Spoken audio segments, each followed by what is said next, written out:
the TV. Go and touch grass, please, for God's sake.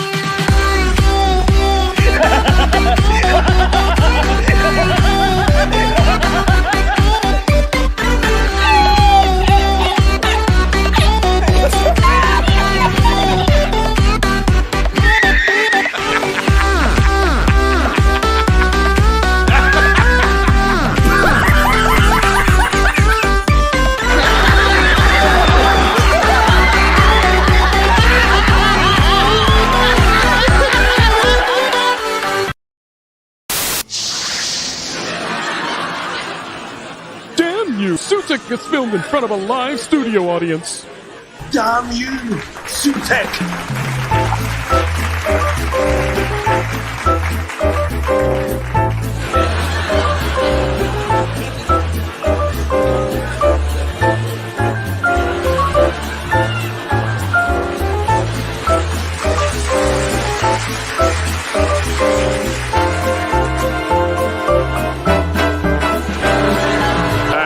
Show ain't no good.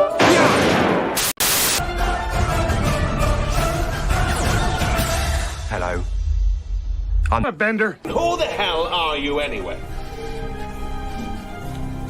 I'm a bender. I saved the whole of reality from you. I am a bender. Call me the Bender. This is Zoe, Jamie, and I'm a bender. Might I suggest you just call me a bender? No, I'm the Bender. Oh, please don't call me human. Just B-E-N-D-E-R. Bender. How do you do, sir? I'm a bender. Her name is Tegan, Your Majesty. This is Turlo, and I'm a bender. No, actually, I am known as a bender. Now that we're all here, let me introduce myself. I'm a bender. I'm a bender. And who are you? What are you going to do with a bender? Do you know what I see, Doctor? A Bender. I walked in universes where the laws of physics were devised by the mind of a bender. basically run.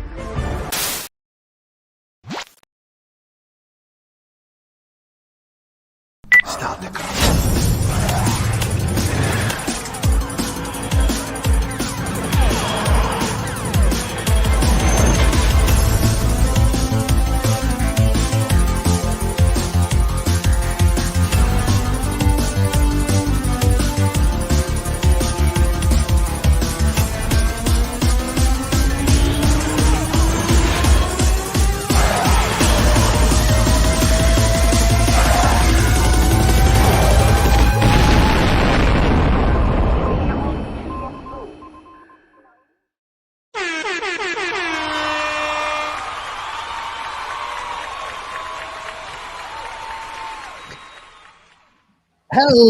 Hello, and welcome to WhoTF Live, and welcome back to Will of the Fans. My name is Will. See what I did there? And this is the show where we dissect, discuss, disseminate, and try to avoid vomiting over all the cringe, the garbage, the nausea, and, well, sometimes actually the occasional good thing regarding Doctor Who. So welcome back. It's good to be back again. For this great show, we've got a lot we're going to talk about, including ranking the worst and most cringe moments from season 114 or 40. So you there watching this right now, please, I want some nominations in the chat. Let's see what you think are the worst, most detestable moments from the last series. We're going to be ranking them in the second hour of the stream after we get through some news, but I'm joined as always by my erstwhile colleagues, Mr. Ryan Roger Athay, Golden Age Geek, Rev, aka Dobby, and joining us again for the second time, Mr. Grant Gregory. So let's get some introductions on the road. Hello, Ryan. How are you, mate? Oh, sorry. Well, hello, Jeremy. Well, hello, everyone. I hope you're all doing well. Great to see you all watching today. Father wanted some ice cream, so I had to quickly get some from the ice cream van. So it is great to be here. And hopefully we can have a good talk about topics of the day, including Disney Who. Yeah, absolutely. Disney Who has been atrocious. Sorry, we just everyone keeps calling you Mario. Over on SNH, it was Ron Jeremy and Trevor Phillips. And I thought it was pedophile. And the school tip. Well, there you go. There's the monetization god. I guess I deserve that for saying it on Hypno stream. But oh well.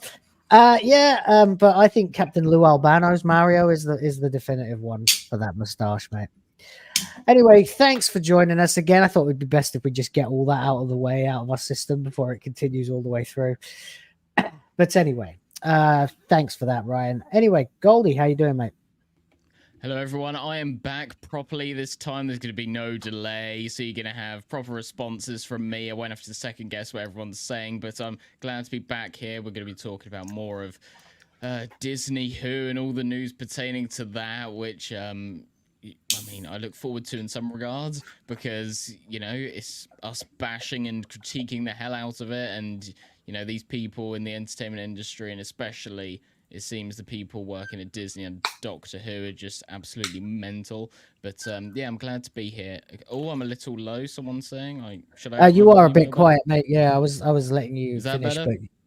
But, a little bit more. Bloody hell, we're going to have to go to 200 here. Is that I better? dunno. Yeah, that's pretty good. Ryan, say something. Okay. Hello, everyone. I hope you're all doing well. Yeah, and you're- it's great to see you all watching today. NPC Super. Ryan over there. Yeah, But just no, I'll just Ryan. finish off by I'll just finish off by saying, yeah, it's good to be back here, and I can't wait for all the conversations. Beautiful. Beautiful. Thank you very much. And congratulations on having some actually functional internet now. So we won't have to wait 2 seconds for you to answer things anymore. Good to know. Rev, how you doing, mate? I'm doing really well. How are you? Welcome to the show, everyone. Just for the record, YouTube, he said PDF file. But since YouTube speaks American, you heard it wrong. But he really said PDF file. It's a bit like a That's word what he file. Different. I'm doing good. Welcome to the show, everyone. And I hope that we have a nice, fun, productive ranking of the shit show that was season 1. Yeah. Make sure you get those moments. Let us know in the chat or super chat or whatever you want. Anything like that really was the worst that you either saw or heard about through me or one of us reviewing it. Anyway, there you go. And Grant, how you doing? Doing good, buddy. Thanks for having me back. Yeah, I'm glad Yeah. that we can talk Doctor Who without, you know, an assassination attempt to stop us. It's been quite a week, hasn't it? Yeah. No need to spend the first hour talking about the Prez this week. It was a bit of a weird one last time, but it needed to be mentioned. Yeah, it's one of those things that will go down in history, you know, like 9/11 or JFK or any of those kinds of things. Or Hulk Hogan making a political speech. Or Do you know, I like that. I've not liked Hulk Hogan for quite a long time now. I thought he was a bit of a piece of crap, but when I look at a comparison, and I was gonna make a meme about it, but I haven't had time. Is basically you've got Hulk Hogan, who was booked as an American patriot, waving the flag and all that. Yeah, America, brother, and all that. And you say what you like about the guy, his politicking or whatever, but he's basically stayed true to who he is supposed to be. And then you compare him to the other American patriot character, which would be John Cena. And then what have you got from John Cena? You've got apologizing to China for referring to Taiwan as a country. Then you've got prostrating himself nude on stage before all of Hollywood, trying to suckle up to them. It's pathetic. It's just the contrast is hilarious to me because The only thing I've seen Hulk Hogan in is Gremlins 2. Oh my god, I forgot about that. Thunder in I was thinking, Paradise. you know, Rocky, Suburban Commando, like you haven't seen yeah. that gem of a film. Mr. Nanny. He was in a lot of terrible I shit. haven't seen wasn't any he? of those. Yeah, I remember Hulk Hogan the most when he was shaking black people's hands at like a gas station, and he immediately went for the paper towels afterwards. He learned from Atreus.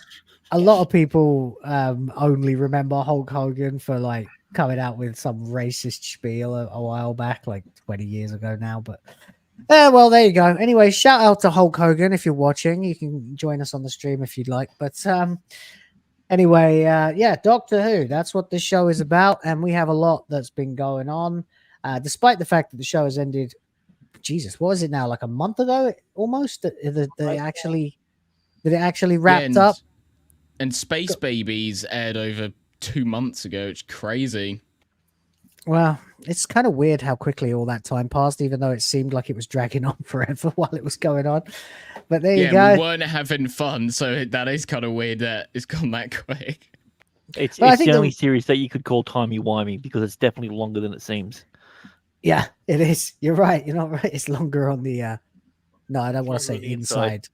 Yeah, because if I say that, it sounds... Anything that's associated with this bloody series instantly sounds gay, doesn't it?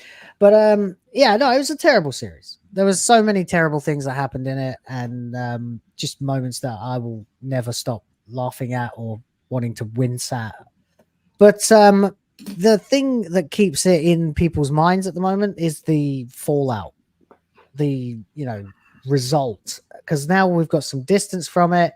People aren't having to shill so hard for it. Especially, people at Deadline, for example, which I have as a link, which I'm just going to shove up on the screen. Because did any of you see this article yet? Because I made a video about it a while back. Is it the WandaVision thing?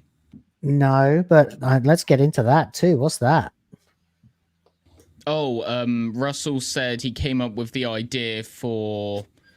Was it... I think it was Susan Twist's character. He got the idea for her off of Agatha from WandaVision.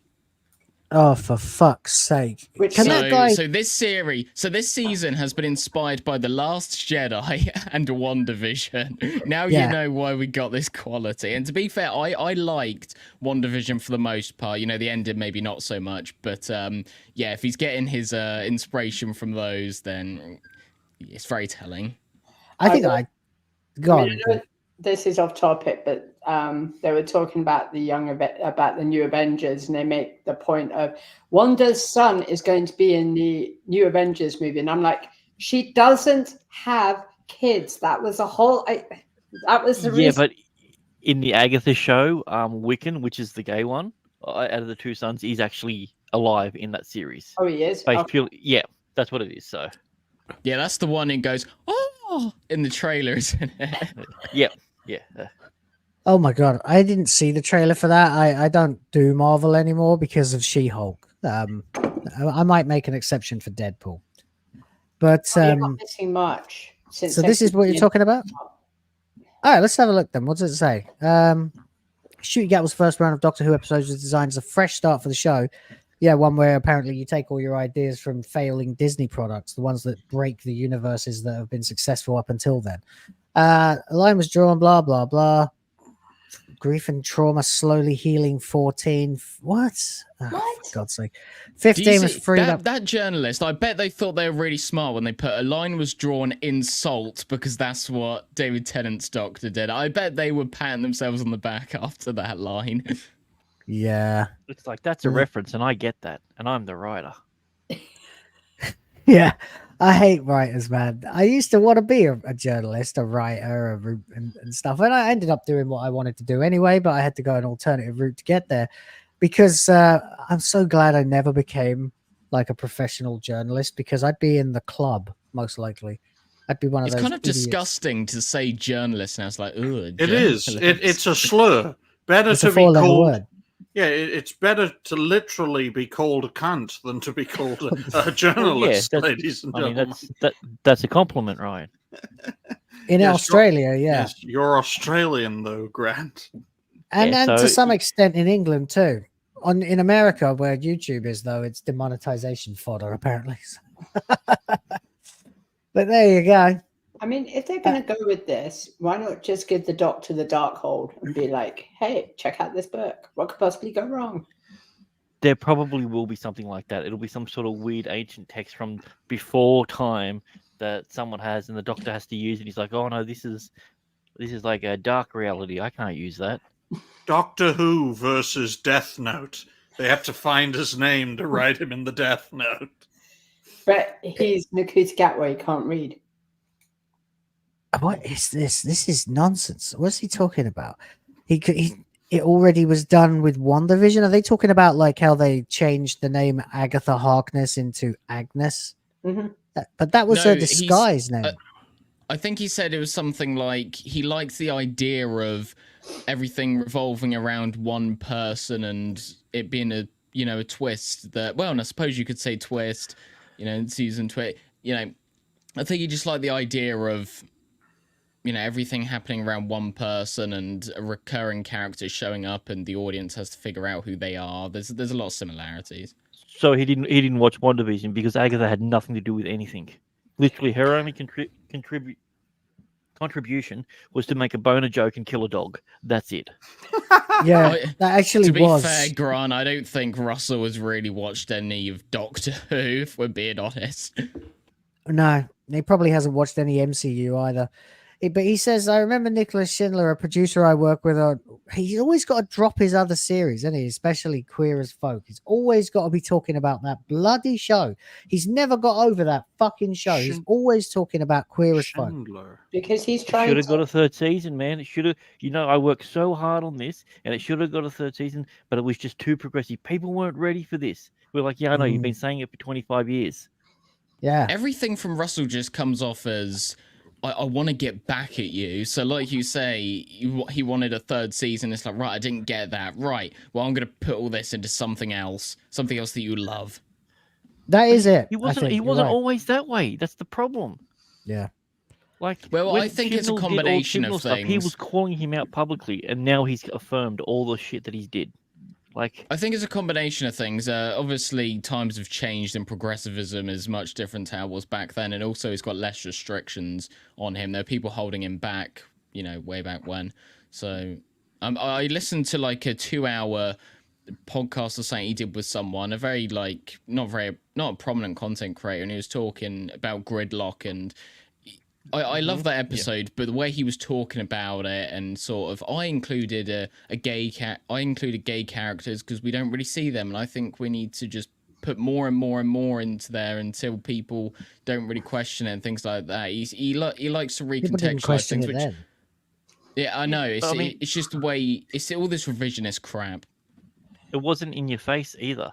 Even one of the characters said, "Oh, you and your sissies." Like, come on, we're not sissies. He's like, I'm old fashioned. No one was made fun of. It wasn't pushed out there. It was just a character that happened to be gay.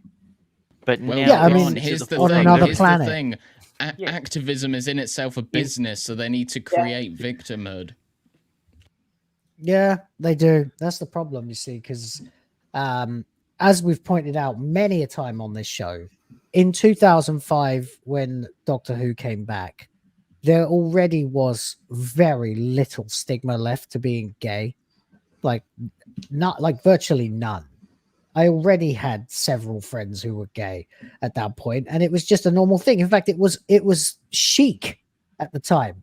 It was like the hot new thing. We had all those shows on TV like Queer Eye for the Straight Guy and stuff like that, which were cringe beyond belief, but people thought it was kind of cringe in a fun way, in a way that kind of, oh God, what are they like, kind of thing. All those bloody gays, ha ha ha, they're so funny.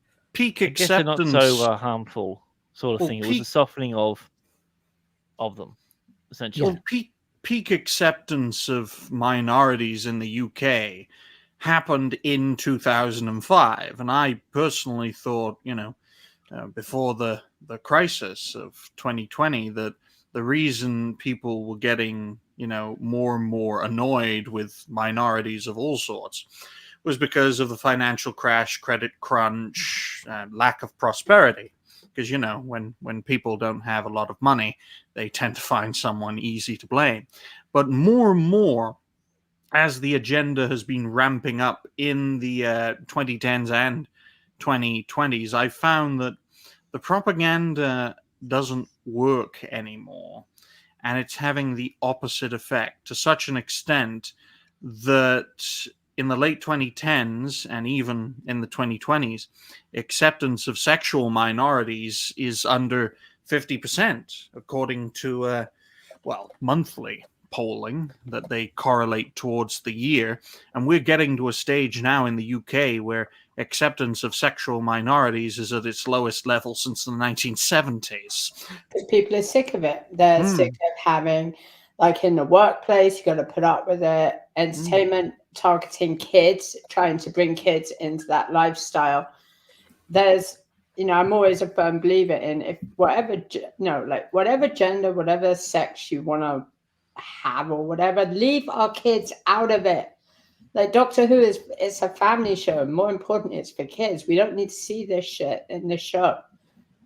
It also comes down to the fact that a lot of these spaces have been hijacked by the activists. I mean, I know there are a lot of Doctor Who fans who are gay and they call us out. This is why you have organizations like Gays Against Groomers and stuff, because they recognize that those spaces have been hijacked. And I don't want to get too graphic, but you know, when you're seeing all these rallies and get-togethers that used to be for people who wanted to, you know, celebrate actually getting freedom and things like that, and now they're being run by people who, you know, put up paddling pools in the streets and start defecating in them. It's kind of, you know, that's a point where you're like, something's wrong here.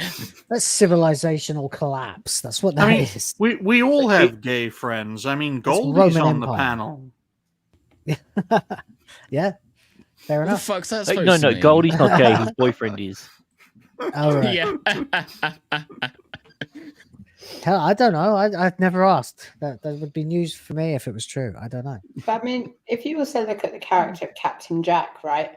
Yeah, he was over the top, but he was still entertaining because you could kind of get on board with kind of how he was on screen.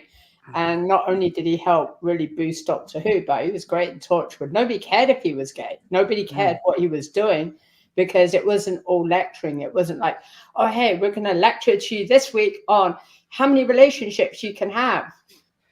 Yeah, I mean, Captain Jack was a send-up. It was a far future parody of the entire concept because he was, you know, he was a space pansexual, basically. He would flirt. That's what he said. Anything. Like it's literally built into his DNA. The fact of the matter, he's like, why do you smell so good? He's like, because as humans, we're constantly adapting. We went out to space. Space is not a very inhabitable sort of thing, so we make ourselves, you know,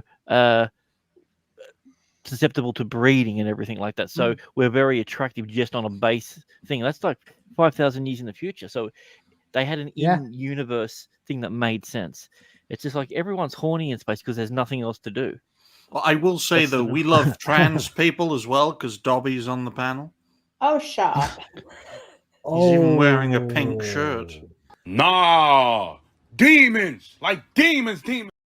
Okay, Wario. My goodness, my goodness. Ryan, you're the one on this panel who's changed the most. You went from being like covered in hair to having no hair, and now you've got this. What? He's trans age. Yeah, you It looks like a 1970s car salesman. I trimmed to look like Grant. But I will say, folks, I mean, you've got gay representation here with Goldie. You've got trans representation from Dobby. We have an Australian on. You have Will, who's blood mixing. And you've got me, the only straight white male who is based in his original land. That's what you. Ryan, if you're putting yourself up as like some sort of role model of purity and things, we're fucked. That was the word I was waiting to hear. Yeah. Pure.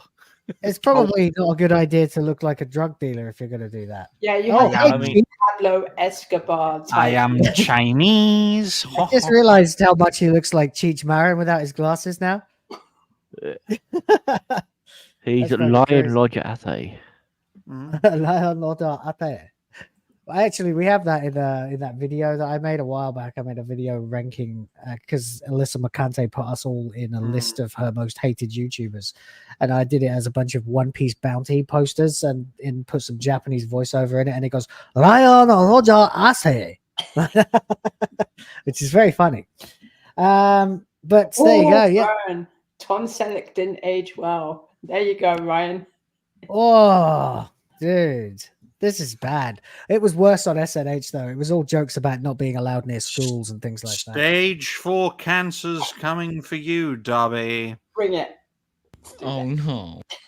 It's all right. Even if it doesn't come, you can just pretend like you're boogie and just say it did.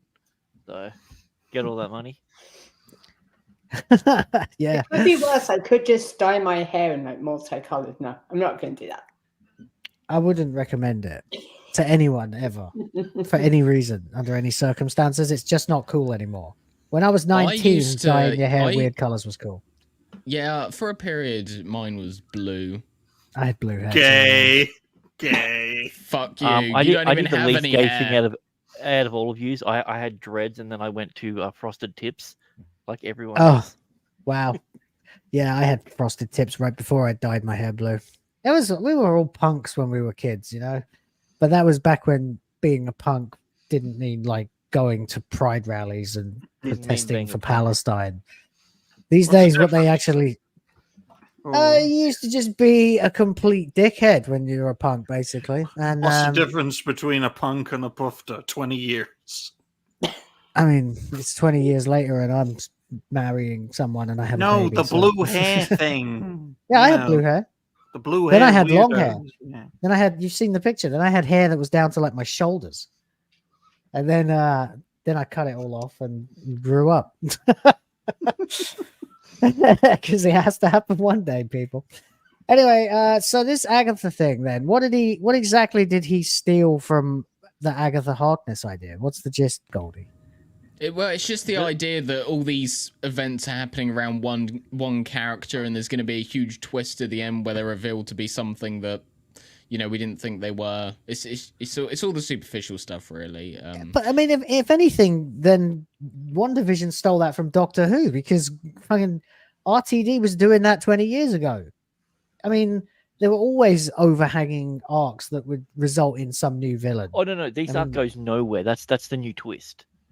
Yeah, because well, that is like the problem like with the whole this, Mrs. Blood thing. It's the going to mystery turn out to box. literally be nothing. Yeah, it's literally going to be nothing.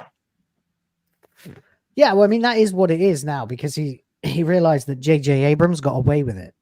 He got away with it with Star Trek, and he got away with it with Lost, and he got away with it with Star Wars, and that's why no one seems to do anything to J.J. Abrams, no matter how many mystery boxes he creates that end up having nothing, maybe a cock inside them when you open them.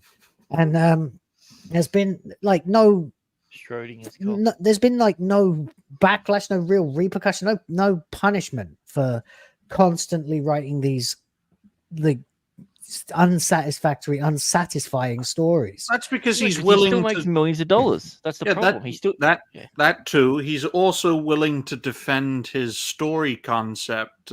I remember when J.J. Abrams did a TED talk explaining the key tenets of storytelling. What are stories if not mystery boxes? He laid down the theory, in my view, very well, and that's how he's able to convince these studios, yes, these projects can work from story point to story point, from plot point to plot point, from mystery box to mystery box.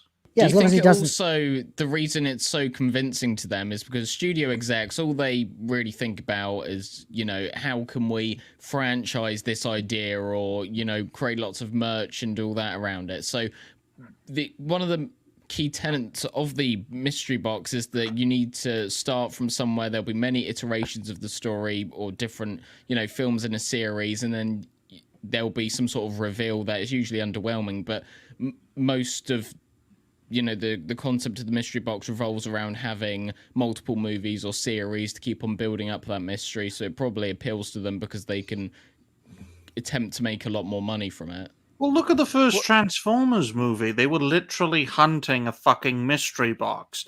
And I know Michael Bay was fucking J.J. Abrams' teacher, and for some reason Alex Kurtzman was involved in the project. That completely fucking floored me. Oh, an action film that he's involved in that isn't dog shit. Wow.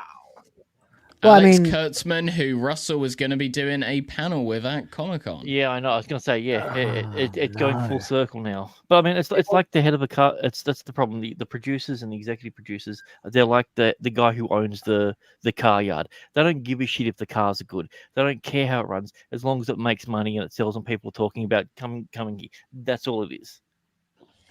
Yeah, agreed. And then I didn't know they were going to be doing a panel at Comic-Con. That's going to be pure cringe. It's going to be a meeting of melted minds. Yeah, what RTD wants to do is to bridge Star Trek in one of the timelines to Doctor Who, because of what they said in Space Babies, the idea like the matter transport. Okay, so that there's already established comics of Matt Smith's Doctor was fighting against the Cybermen, and the Borg came in to it. But to be fair, Grant, with all extended material, you could view it as canon, but for the most part, it's not really canon until the show acknowledges it. No, I'm just saying. But yeah, I'm saying, well, it was in the comics because that's what when they inevitably do it, and it turns out to be shit. They're gonna go, well, we give you something from the comics. Those one-off comics that don't have any sort of continuity to it. Those ones. Strange New Worlds had a musical episode. Doctor Who then had a musical episode. It seems like Russell just gets his ideas from everyone else. The Last Jedi, WandaVision, Star Trek, everything else. All the things that are going down the pan. Not Doctor Who. Any of the BBC executives or any of these guys who are watching, because I know you like to watch, can you send him like the first season of like House of the Dragon, or maybe the first 4 seasons of Game of Thrones, to see, so he can actually see what good storytelling is and subtlety? So basically, if Zack Snyder was gay, it would be Russell T Davies. More or less. What do you mean if? That's a good question, actually. No, wait, doesn't he have kids? I mean, who cares? They were conceived in slow motion. They were conceived with the thread. Well, he has to slow down his sex act, so it makes it look like they last longer. Oh my god! I haven't seen any of his recent films, but the idea that like he would use slow motion when someo's like flipping a pancake or a grain of corn is ridiculous. It's like, why would someone do that? You got to see every individual piece. It's important to the story. Every little movement of every little muscle and everything. Oh god! And then the dumbest thing he's planning on doing is with the Sea Devils. I was looking at their cast list. Guess what? In the Sea Devils spin-off, there are no men apart from the Sea Devils. There's no men. Really? It's all women. It's Kate, it's the wheelchair lady, it's Mel and Martha. The more wait, Martha Jones? Mm-hmm. Yeah. Martha Jones is in it. Yeah, the war between the land and the sea. Is that what it's called? Yeah, and which I made a video on this a few weeks ago. Back in the day, when was she introduced? 2007. If you said one day there'd be a show led by Martha Jones, Freema Agyeman, I would have been like, yeah, come on, let's go. But this is current day, and we know Martha's going to run into a bunch of racists or something, and it's going to be a big message. It's going to have nothing to really do with Sea Devils. So like all of this sci-fi stuff, it's just a cover for all their messaging. I can handle that. What's that? As long as she's wearing a tank top, I'm fine with that. That's right. Yeah. Freema was in a medical drama that managed to convince people that racism causes cancer. No, I remember that where the doctor comes out back in 2020. New Amsterdam. Yeah. Oh, I heard about that. Yeah, I didn't know anything about it, but I heard the name. So that's what it. How did they justify racism causing cancer? Because he's internalized it so much. The stress of institutional racism and internalized hatred caused a tumor. What? Yeah, we're not kidding. There is a clip on that. Yeah. Stress-related cancer. Yeah. Based on this idea of being gay or like fear of gays or whatever it was. No, it was being black, Dobby. Get it right. They really think this is a thing. It's still, this is the thing, right? Right now, we are in the middle of watching a gigantic cultural swing, like a tide turn. And it's been, obviously massively expedited by what happened last week. And I do believe that we are starting to see it, as we were discussing on SNH earlier. That it's not just people like us that are talking about this shit now. The normies are alert. They've woken up. They can see what's going on, and I believe it will only make it easier to do what we do and let the good times roll. But those people who really have doubled and tripled down and really hung their hat on DEI, wokeness, cultural Marxism, whatever you want to call it, they're gonna like find these little hives, and they're going to go 1,000% now with all of this shit. They're gonna try and ruin it all the faster, I think. And we're going to need some kind of cultural bunker buster to finally take them out. Because they'll just keep, like Disney is just going to keep pumping money into shitty Star Wars products. Our opposition's greatest weapon is in infiltration, and that's what has me worried. Yeah. Because these fuckers will thrive in areas where they can do the most damage. We saw this with the first Trump administration, and I'm a bit worried history might repeat itself with the second one. But in regards to Disney Who, ladies and gentlemen, it's very strange how Disney usually pulls projects that don't really have a connection with them. And Doctor Who is one of those said projects. Well, one of the things I liked hearing from Trump the other night was he isn't going to put up with any of this trans people in sports. They're going to be banned. Yeah. Yeah, mentioned that in his speech. Yeah, no men in women's sports. That got a huge cheer. Because it was one of the biggest cheers he got. Like, we're sick of watching TV shows just to be pandered to, just because the showrunner wants to put across his political and like perverted agenda. It's driving everybody nuts. Right. Yeah. I mean, how much do you think if Doctor Who or Disney Who gets renewed for a third season? How much do you think they're going to lean into the whole anti-Trump stuff? Because you have to remember, during the Moffat and Chibnall era, there was a lot of anti-Trump stuff. I believe it was in The Doctor Falls, which I've always thought it was a great episode, but the more I look back on it, I see the flaws in it.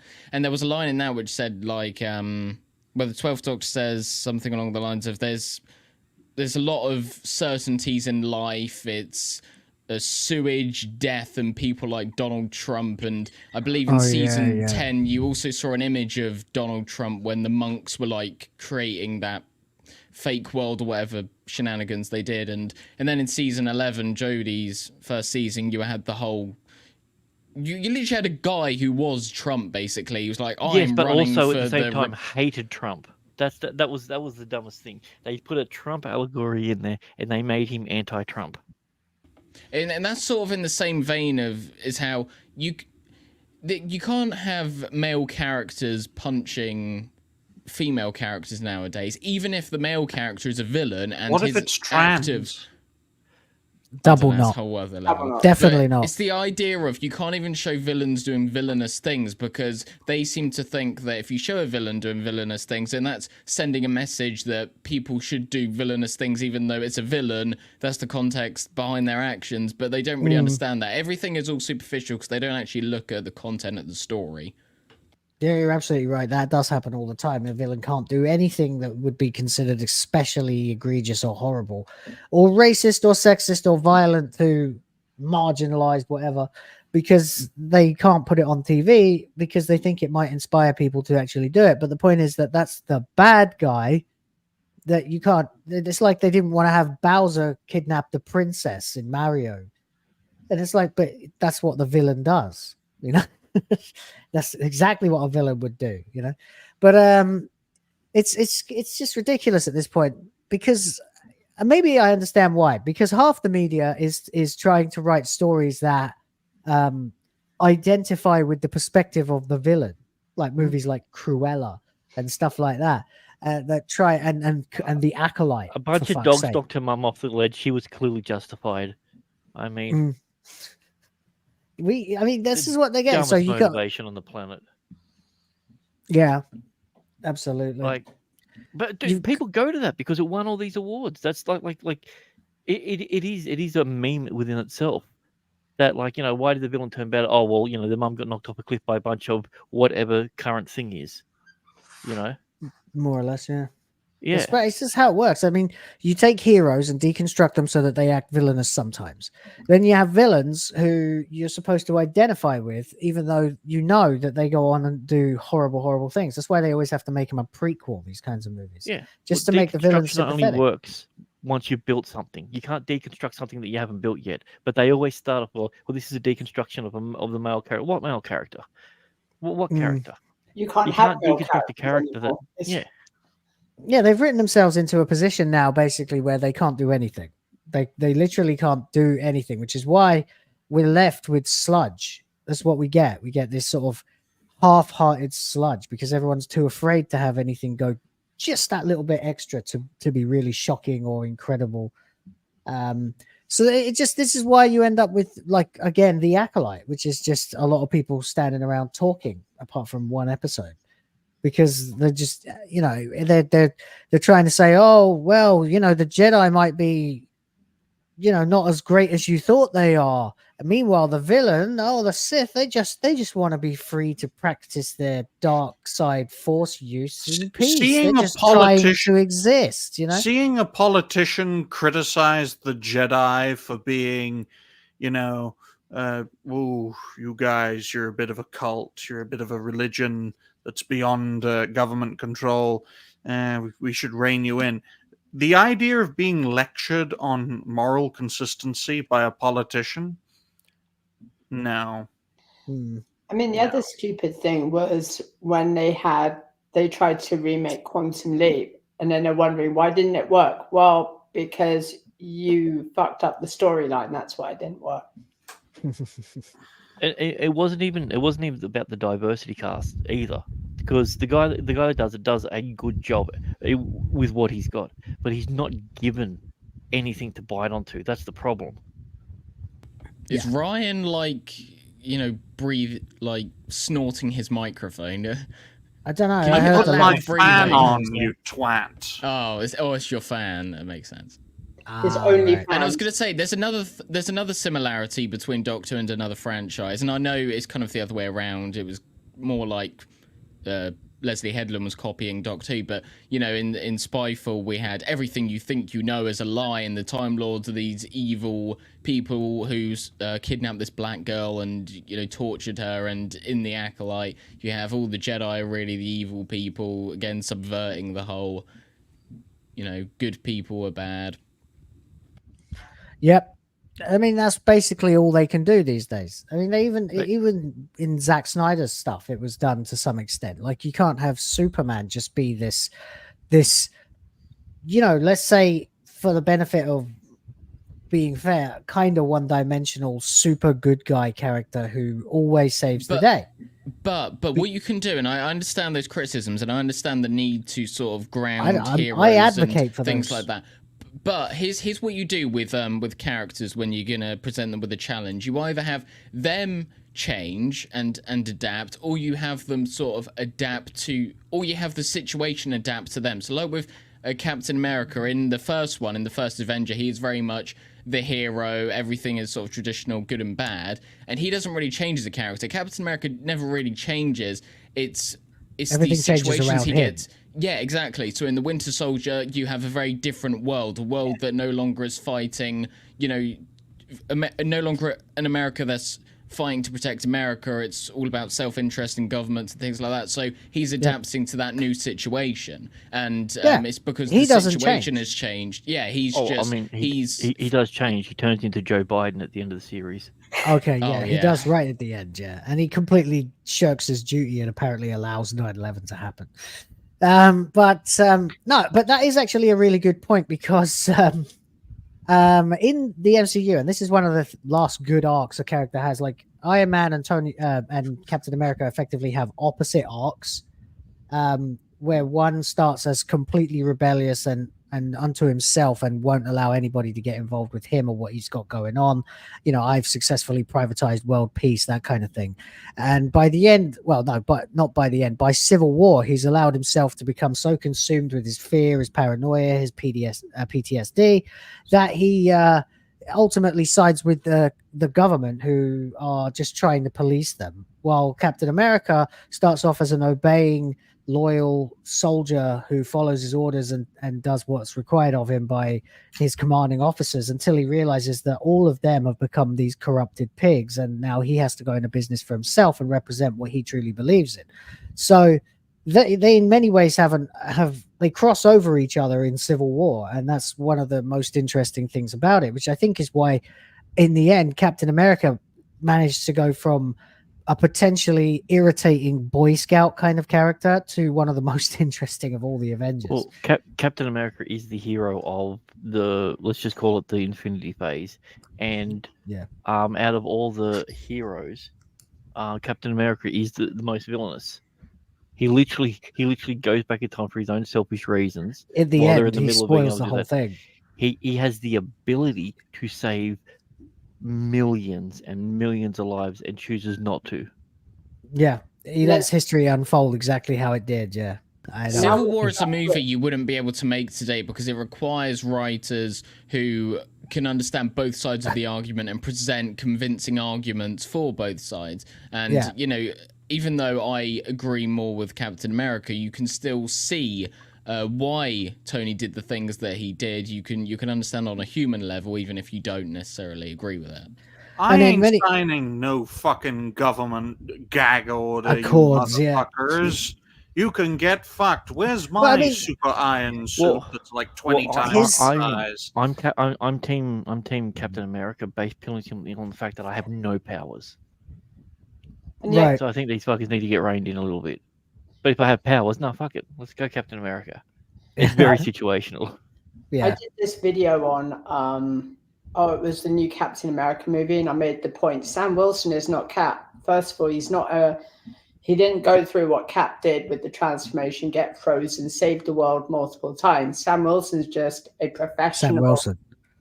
Falcon, yeah. He's just At the risk of being slightly derivative from Nerdrotic, Steve Rogers is Captain America, Sam Wilson is Sam Wilson. Yeah. But the Falcon was a fantastic character to begin with. You get introduced with him working to like help rehabilitate fallen soldiers and everything. He's already at that level where he's doing good work. He doesn't need to be anyone else. He gets a few upgrades to be able to do what he does better. But the idea that he wants to be Captain America is ridiculous. Because what he already had was phenomenal. I just thought of a great idea. Let's see if the Falcon can swim, as the buzzard just destroys his flying apparatus, and the black man falls into the ocean. Let's see if the Falcon can swim. Oh, for God's sake. Well, there you go. Fair enough. This is as good a time as any to just come out and say Stage Up nice. Steve has donated 10 Will of the Fans memberships. And thank you very much for that. Well appreciated.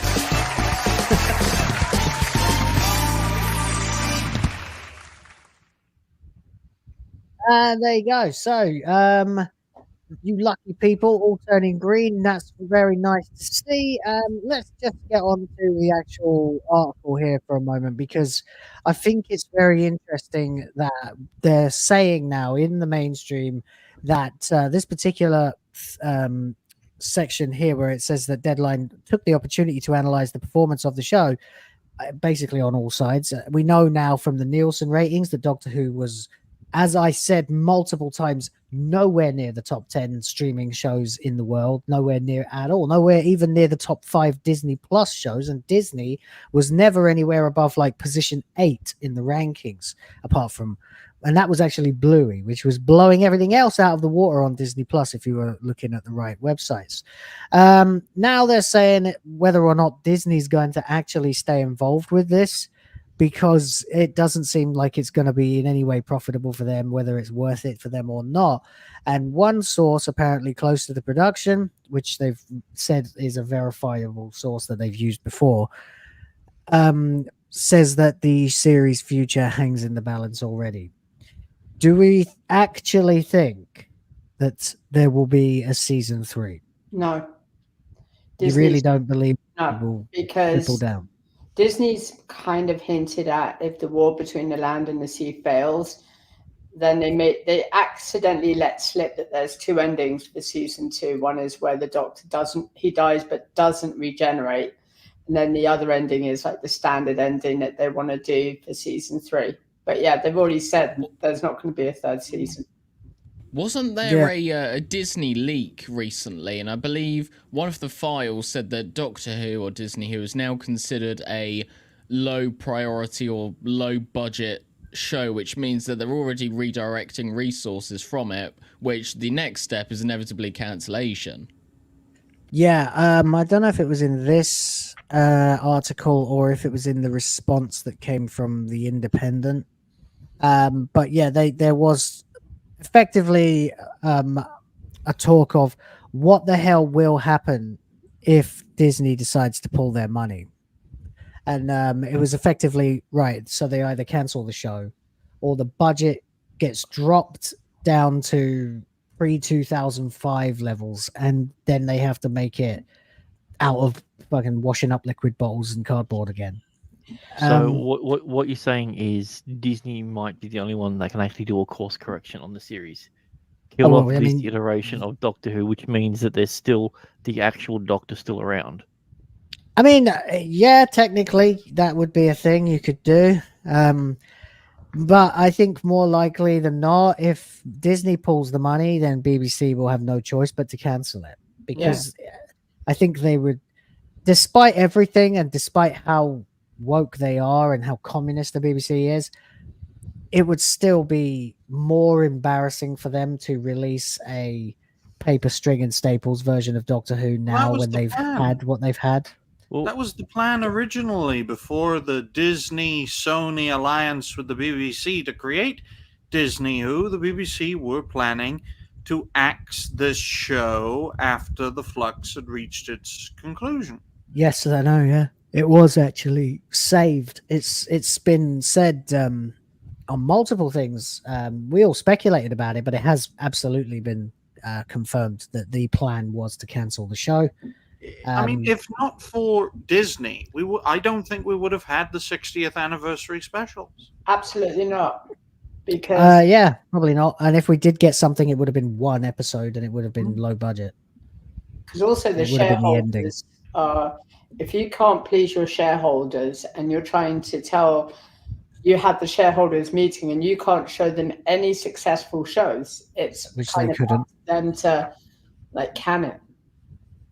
Yeah, and we all saw the Q1 Disney financial meeting back in April.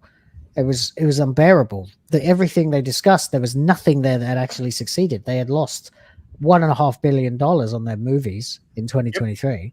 Yep. And I mean, Disney's basically the Nintendo of animation and movies, in as much as they have a war chest that you don't know how much it is. There's no telling how much it is. It could be enough for them to roll on like this for another 20, 30 years. But at what point the company is valued at $250 billion US. Yeah, I know, yeah. So if Elon Musk wanted to buy it, he'd have to bail his entire bank balance, basically. That's why I said of the two companies who can keep producing this crap until the end of time, it is the BBC and Disney. Disney could lose $1 billion for the next 100 years and still be valued at $100 billion. Yes, thank you. Oops. There's a cameo there from Ryan's dad. Hello, sir. Anyway, yeah. So. That's what I'm just interested in, is now it's become mainstream. Yet again, another thing where the pennies dropped. The mainstream are writing articles. It's in newspapers and stuff like that. The Independent did an article based on this article where they talked about the same thing. So it's now okay, just as it's okay to talk about getting rid of Joe Biden. It's now okay to say Doctor Who isn't doing very well and should Disney actually bother to invest more money. And I think, I mean, you guys tell me what you think, but I personally think that the only way that they would continue to finance Doctor Who is if they really are benefiting massively from having Bluey, because it was all about Bluey. If you actually read the deal, it was about getting Bluey on Disney. That's what they wanted. It was like the most popular kids show and they wanted it, and BBC had the distribution rights for whatever reason, and they did a deal with Disney, but part of the deal was you have to finance another series of two series of Doctor Who. $100 million. Yeah, the Bluey deal only goes until May 2027. So that's when BBC has the option to redo the licensing for it. Right. So they've got Bluey till 2027, whether they axe Doctor Who or not. Because only agreed for 2 seasons. The BBC has the ability to license it until then. Right. Yeah. That's interesting. The issue Disney have is also marketing and its merchandise, and nobody wants this current Doctor's merchandise. They could barely that even makes sell so anything much to do money. with this, with the Ray saga, where they couldn't even sell Rose Tico merchandise. But with this Doctor, there's nobody's going like, we want to have collectibles from the series. We want to have like the mock sonic screwdriver, all of that. There's nothing currently out there that. But Disney... Dolby, have they even made it? Like, yeah. Is they've actually, because I've, as I said, I've literally seen nothing. I just assumed that a character option still doing it. Mm-hmm. I don't know. I'm trying to find out if there are Doctor Who toys for the latest series. Don't trust Dobby. He's a CNN plant. Shut up. Gosh, Wario. I'm actually not seeing anything. I thought I saw something, but it turned out to just be a Hero Forge mock-up that someone had made of Shooty Gatwa. Well, they have if you want N Cutty sonic screwdriver, just get a fucking television remote. And it should come in 3 Sky different colors, Plus. like we saw in the season. There was what I was going to do was I was going to get it, but I wanted it to be an actual like a diabetes test, because obviously that's what it did in the finale. I'm like, make something useful out of it. It did, didn't it? This cola can is more of a sonic screwdriver than his Sky Plus remote. You can't tell who my sponsor is, can you? Pepsi. I have Pepsi, most baby. of the character option sonic screwdrivers, and funnily enough, the most recent one I got, and you're gonna think things about me, but this was 2018. It was a very different time. Sex toy. I even got the Jodie Whittaker one, but get this right. The rest of them I got way back in the day, right? So this is many, many years before I got the Jodie Whittaker one. And the Jodie Whittaker one, despite having used it the least, is the one that broke first. that just tells you everything, doesn't it? So how did you break it, Goldie? No, I mean like it stopped functioning. You press the button and nothing happens. I thought it snapped while you were doing something. No, well, it's funny that you say that, because I did have the 9th and 10th Doctor's sonic screwdriver, and younger me, when it ran out of batteries, thought smacking it against the wall would help, and I just saw it shatter into pieces, and I was really ashamed of myself. No, I think Ryan was going and using it in the form of a pleasure device. My goodness. Yeah, it Goldie was so not ashamed. subtext. Goldie was so ashamed of himself after it broke inside him. Oh my god. See, that's why the Matt Smith one's the best, because it extends. And it opens up. Oh, that one broke as well. That one broke. The spring. I can't like retract it now. It's fully up. What? Nice. I got the Wii remote for Matt Smith's one. Oh, it came with a game. But when I bought the game, I didn't actually get the game. It didn't come with the game, but I never went to the store to complain about it, because I only wanted it for the screwdriver. Also, why is she wearing? Why is she wearing that? I was thinking that as well, but I think this must be a variant of the 13th Doctor from The Power of the Doctor. Remember when they did that combination of regenerations, and Sacha Dhawan dressed up as all the Doctors, and I'm assuming this is when she went back into the body or whatever the fuck that was. It's strange. This feels like a Vote Saxon video. We're reviewing toys. Oh, right. Yeah, that guy. Fuck. The murderer. Oh, yeah. Anyone know what happened to him? Yeah, he's in jail. Yeah, he got I didn't hear caught, anything. Yeah, I remember watching that live stream and thinking something's off, and then I find out that it wasn't even a live stream; it was fucking pre-recorded. Yeah, and he left loads of little messages in it where he was talking about offing someone, and at the same time he was off murdering his ex or something. I used to watch his videos religiously. I used to wake up every weekend and binge his videos. I loved them. So we got a super fan to a murderous content creator. Don't trust Goldie's judgment when it comes to analyzing creators, folks. I mean, there are so many people on YouTube. Statistically, Statistically, 1 in 5 content creators are murderers. Will kill you. Yeah, this don't is. Don't look into my past. I will kill you. Don't look into my future. God, these toys suck.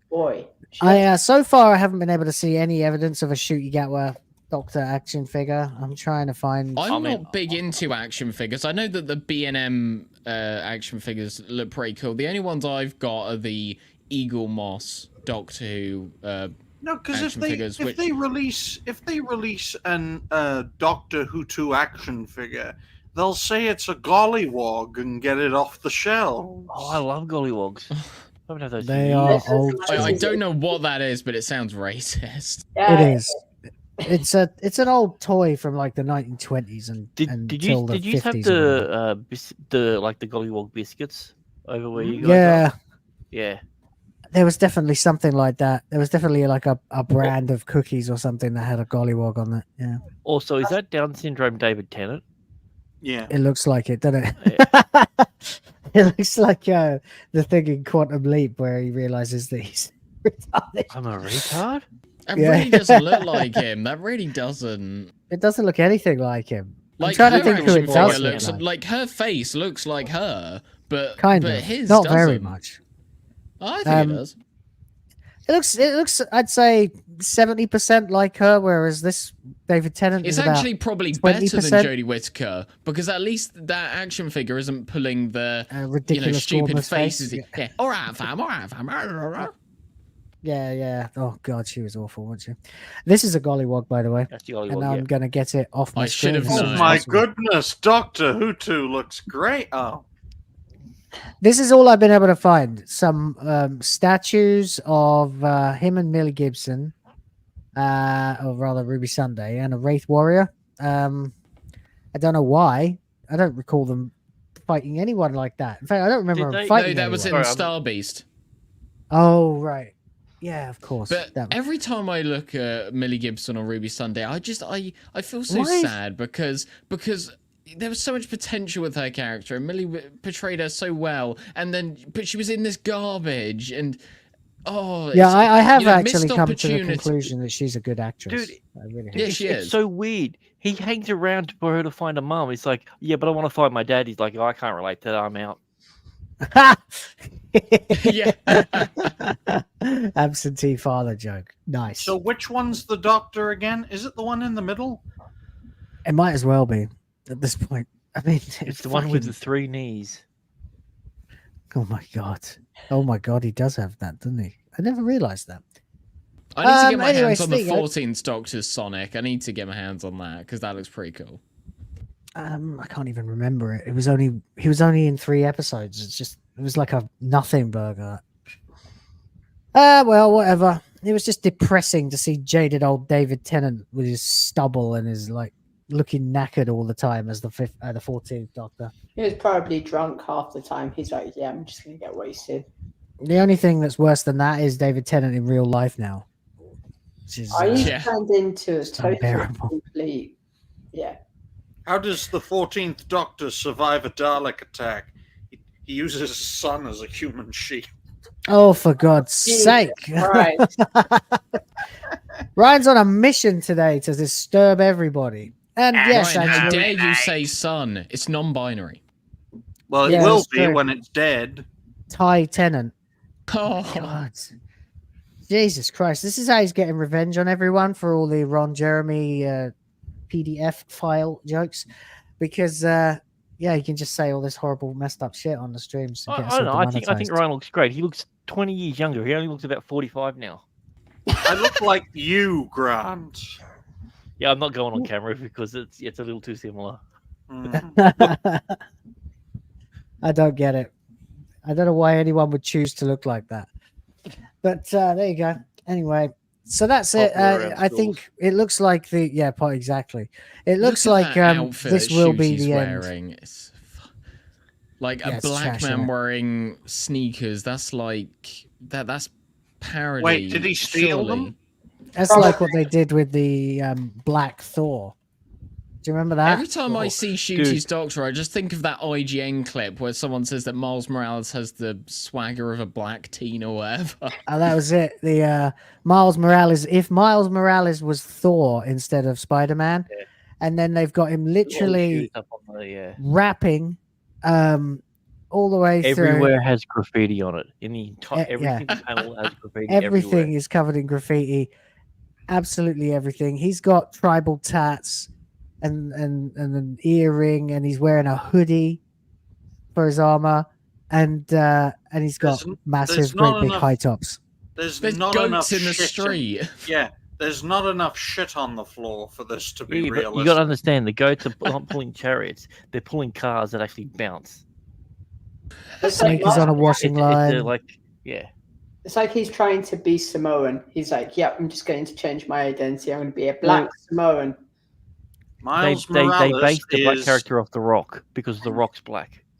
Miles Morales is Roman Reigns. Everyone's booing him. People love Roman Reigns now. He finally earned it. That's why I'm behind that. Yeah, so there you go. Does that. There you go. So that Fucking would hell, be... he's got massive triceps, isn't he? Yeah, bizarrely huge triceps. Yeah. Oh, There's actually is that there's what you like, Goldie?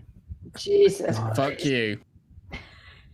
My God. Reminds me of that episode from The Simpsons where everybody's gay and they go into that big factory. What series was that? I don't even remember. It was that. in The Simpsons. I think it's one of the spin-off episodes where Bart turns gay or something. Or Homer. What? Spin-off? Yeah, they did like a special episode just to like support the movement, and it was just weird. Is So Simpsons they had- still going on? They did a gay episode during the 90s, though. Why would they do another one? Like, Wait a minute. So, yes, The Simpsons is still on the air as far as I know. Yeah. What? Why? What if they were going to do a gay episode of The Simpsons, or have they a already did. side story where one of the characters is suddenly and mysteriously gay? There we Why go. would they choose the 10-year-old? Because that's how you indoctrinate little kids into the lifestyle they should Yeah. be living. Yeah, Colin The puts li- it in the chat. The he's about lifestyle that 50 they now, but spent. yeah. They spent like fucking 100 years saying is a hereditary and not a choice, and now they're trying to make you choose it. Yeah, pretty much. Well, It's no, nonsense. that's the reason why all the other things, the other sexualities, they're a choice. Being everyone's agreed that we all know someone who's, when they were younger, you're like, that kid's going to be gay, and they were. But Yep. now there's all these weird choices about it. It's like, well, no, on Tuesdays I only like to have sex with pizzas, but on Fridays, What? it's furries. Oh, you don't know about God. pizza? Oh yeah, pizzaphilia is a real thing. Pizzas? It's one of the largest growing, yeah. You're making this Oh, up, right? no. No, we're not. What? Fuck her right in the pizza. Oh no! Grab her by the pizza.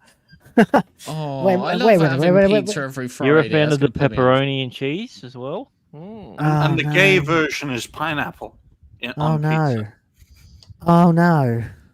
What? Oh, What the we need to fuck bring is back this? the mental Well, institutions. Well, this started off with fucking American Pie. Where's Piephilia? I mean, yeah, I don't want to know. I don't want to know about any Wait, of wait, this. wait. Go down to the second one. Oh, he Yeah, wants you to all right, go down. That's what she Frequently said. mistaken. Oh, I saw Alex Jones and I thought, Yeah, oh, yeah. okay. Because it was the whole Pizzagate thing, like, you're into cheese pizza, you're into CP, cheese pizza. Oh sort my of thing, like- god! Oh my god! I hate this world. I'm so glad I know hate nothing it. about any of this. I I know, hate kinda it. I love this world. As shit as it is, I'm able to chat with gentlemen like you. So, Oh well, I'll take yeah, I the good with suppose the bad. there's a benefit. That's a good sign. I love this world because. and I'm also, able to pineapple have on a pizza is platform. fucking awesome. Oh yeah. I'm not a fan. Pineapple on pizza is this weird argument because people always the conversations get so heated when people bring it up. But with me, I'm like, whenever I've had pineapple on pizza, I don't taste it. It's just I saw there. I don't really care about it either way. It's like, throw it on if you want. Like, sure, I'll eat it. I won't know it's there, but sure, go ahead. Oh dear. Oh dear. Is it something I said? I think so. Yeah. Welcome What? to Golden Age gays, ladies and gentlemen. I don't know. Right. I don't care if Ryan, it's on there. I'm still gonna eat it. I'm gonna swallow it whole. Where's fucking pineapple? It doesn't like really. There's like these little miniature slices. They don't taste of anything. Dear, oh dear. Okay, You heard Mr. it first. Golden Age. He likes the big Hawk ones, Tour. not the little ones. Oh my. I agree with what Sonia's saying here. Meet Year 2024. Let's go. Let's go. Yeah, let's end it all. All right. So You that are was the all news. filthy people. I'm just talking about pineapple. I mean, okay. I'm trying to segue away from it. We can carry on talking about it if you want, Goldie. No, I don't taste them. They're just there. Look, we were talking about pizza fucking a little earlier, Goldie. Then you brought up pineapple on pizza. When I was talking, I didn't bring it up. While I was talking about how pineapple on pizza is the equivalent of homo pizzaphilia, and then you say, Well, I don't know there's anything nothing about wrong that. with pineapples. Oh. Yeah, I don't know the anything double about this. entendre was there. I don't know, Goldie, but apparently you've been outed by Ryan. But don't Golden worry, it Age doesn't matter. gays. Yeah, Goldie well, the elf. oh my Will god, of the Rice Munchers. You know. are you seriously trying to dig at us right now, looking like that? Jesus Christ! Hold on, Jeremy. School teacher Ron Jeremy here is trying to tell I'm us. just, what's wrong with I'm us. just British Mr. Grant Gregory. He has a 70s style moustache. He has a 70s style TV in the background. Is He like a needs to giant have coat his camera. shirt open more with like that whole kind of 70s style. Check me out. He definitely looks a bit like a chubby Trevor Phillips. Anyway, I think there you go. He has that. Let's get revenge. Come on, guys. What are you doing, Ryan? Look, whatever. Anyway, He's trying to preparing. raise He's his about to call you chest black. when he's Look doing out. the kitchen dance. yeah, at somebody's wedding, and everyone's like, "Oh, who's that guy?" And it's like, "Oh, is that Ned's uncle?" It's like, no, that guy's dead. Who is this guy? And then eventually they work out that he's just there. He Then lives. Ryan underneath. goes up to them and goes, "Hello, everyone. I hope you're all doing well." all here today. Hello, all you fine folks and fellow creators. Yes. yes. I'm the MC for this wedding. Let's keep on Look at these growing fine and keep folk. on going. Keep on going and keep on The growing. truth Yeah. is reality based. Yeah. Gay, anorexic, Australian rice muncher. I'm not It Australian. doesn't work on me. I've heard it all before. I'm immune to it. Stage 4 cancer goes woo, woo, woo, woo. Bring it on. Yeah, it's only stage 3. Take that. Bam. Oh, that just Dunno. reminded me. Remember in Thor: Love and Thunder when Natalie Portman's character gets diagnosed with stage 4 cancer, and then that other character comes along and they have that whole joke about it, and it was so distasteful. Oh, fuck. Cancer's funny now, remember? Colin R, I hope that's tears to rhyme with beers and not to rhyme with bears, because that would be a whole different scenario. Lubricated with tears. Oh, Oh. yeah. Oh, Stuff's getting American. brung up, and I don't know what is all this American about can't pineapples, spell. bears, like. American Fucking hell. can't spell LMFAO.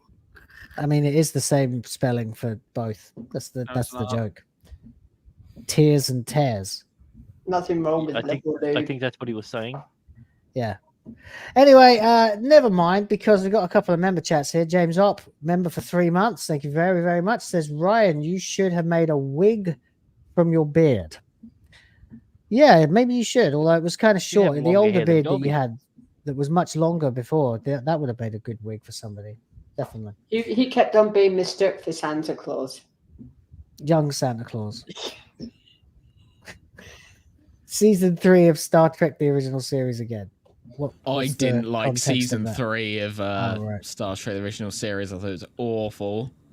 Why? I don't know if I ever saw season 3. I don't think it was Season on. 1 is one of the most consistently brilliant seasons of television ever. It's arguably one of the best. Season 2, it kind of falls off a little bit. There's about 4 episodes in there which and they go they're consecutive. So I hate those ones. Season 3 is They had where 18% of their total budget from season 1 and season 3, and they blew 99% of that on 2 episodes. Yeah, Jesus there are a Christ. few good ones in season 3, like the Wild West one where they get I don't remember the context behind why they're there or anything like that. The But best that's a very good episode episode. is when they're in the Nazi world. Okay. Probably, yeah. The mirror universe. Right, No, I got to no. carry on with this. Eris Rhoda for £4.99. That's real money. Thank you.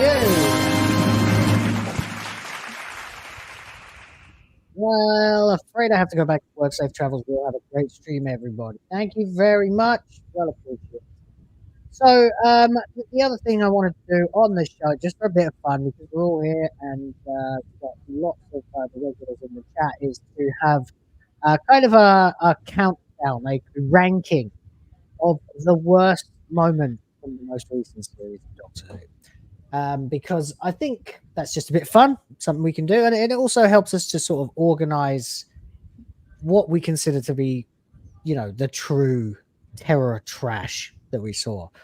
So what have you got? I mean, nominate some of the moments. I mean, obviously the first one that jumps out to me is the gay kiss, the twerking. I would say the farting spaceship in Space Babies. Maestro. Okay. Which bit? Which moment? Which bit? The whole, Yeah, the whole character design behind it. Like, the opening scene where Maestro appears with the child and the child's like, "That's my daddy," and then Maestro's like, "I'm them." Who? Pronouns, them? yeah. Who? Me? No, I What about identify as a communist. They them. And you guys in the chat, by the way, let us know what you think too. I want to see so that we can get a nice big list and we can come up with a top 10 or bottom 10, As I said, depending on. for me, I think the cringiest and the weirdest thing was that Judy didn't save anyone in the entire series except for at the end where he tied a dog to his vehicle and dragged it around for a bit. Yeah, the way that Sutek's defeat, I guess, is so pretty terrible. This is the thing that gave him all of his power. So therefore, if you do it again, he's now dead. Wait, what? Yeah, it's bizarre. We'll discuss them all in a short time when we actually come to ranking them, because I want to do this that way. It's like Cuddy gets in his car, ties a dog to the car, and then drives the fucking car as the dog's like. Yeah, I mean, it's ridiculous. The whole scene is fucking awful. I mean, it doesn't have to be just cringe. Like, I was going with the most cringe moments, but I think worst moments overall are like speech during that. Which what? His speech during that. You are death and I am life. I am the best of everything. I'm God. I'm like, that's not the Doctor. The Doctor is a random stranger that found a box. Sutek, you're going to bring death to create life. Yeah, I mean, how does that work? Has he killed death now? Is everyone alive forever now? Is that how it works? Like, was he? We've done that. Grim Reaper? It's called Miracle Day. They've literally had that in this universe. Yes, yeah. Hey, that never gets brought up, does it? That should be something that always gets. Yeah, I guess DEI unit. Someone pointed out there. We could have the fact that Transmin Finney is working for unit. The scene where Rose runs towards Shooty's doctor and Magic Johnson jumps on Kevin Hart. That was pretty terrible. They said crying doctor, but which one? Yeah, I know Dot and Bubble is a hard one to pick about a terrible moment from, because the whole episode is purely terrible. Oh, you mean it has to be that last moment. He's psychopathic and he's like giving that big speech, and then Ruby's standing there going, "What the fuck are you doing?" Yeah, and when Shooty literally spits all over her. I mean, I think I sent you guys that screenshot. If you slow down the scene, you can see him just spit all over her. Yeah. Oh, sorry, I can't believe I forgot this one. I mean, I know why I forgot it, because I put it. There's always a twist at the end. For God's sake! Why didn't we? There's always a twist at the end. I see that. I've never had a physical cringe to the point where I'm like, "Oh, is that a heart attack?" Like, me and my dad are both musicians, and when we were watching it, both of us were literally going. Do you know what makes it worse? I read an article earlier in the week which said that Russell did an interview with someone, and he said that there was actually a scene they had which would have provided context as to why everyone broke out in song, but they cut it. This guy is obsessed with just removing any context or information. Things just happen because, who are you to criticize him?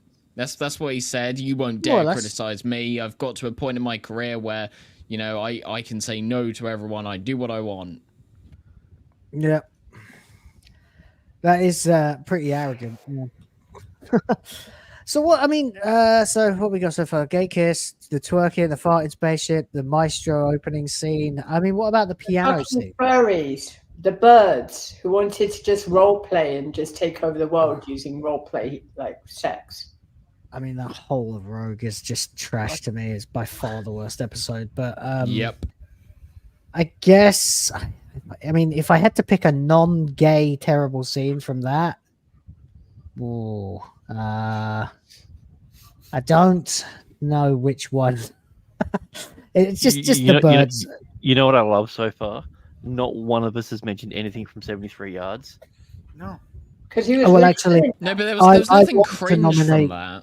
I want to nominate the ending of 73 yards where she travels back in time and creates a paradox. Because that does have to be mentioned.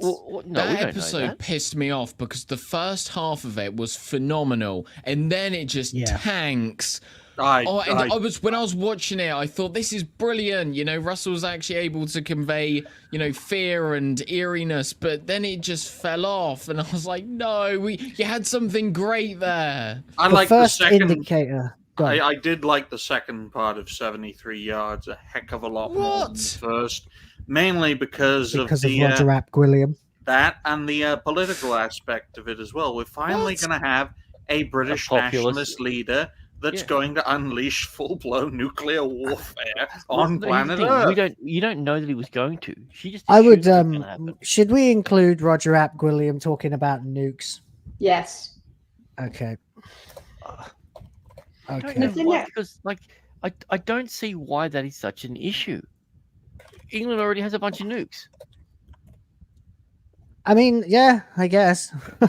Gregory is the warmonger.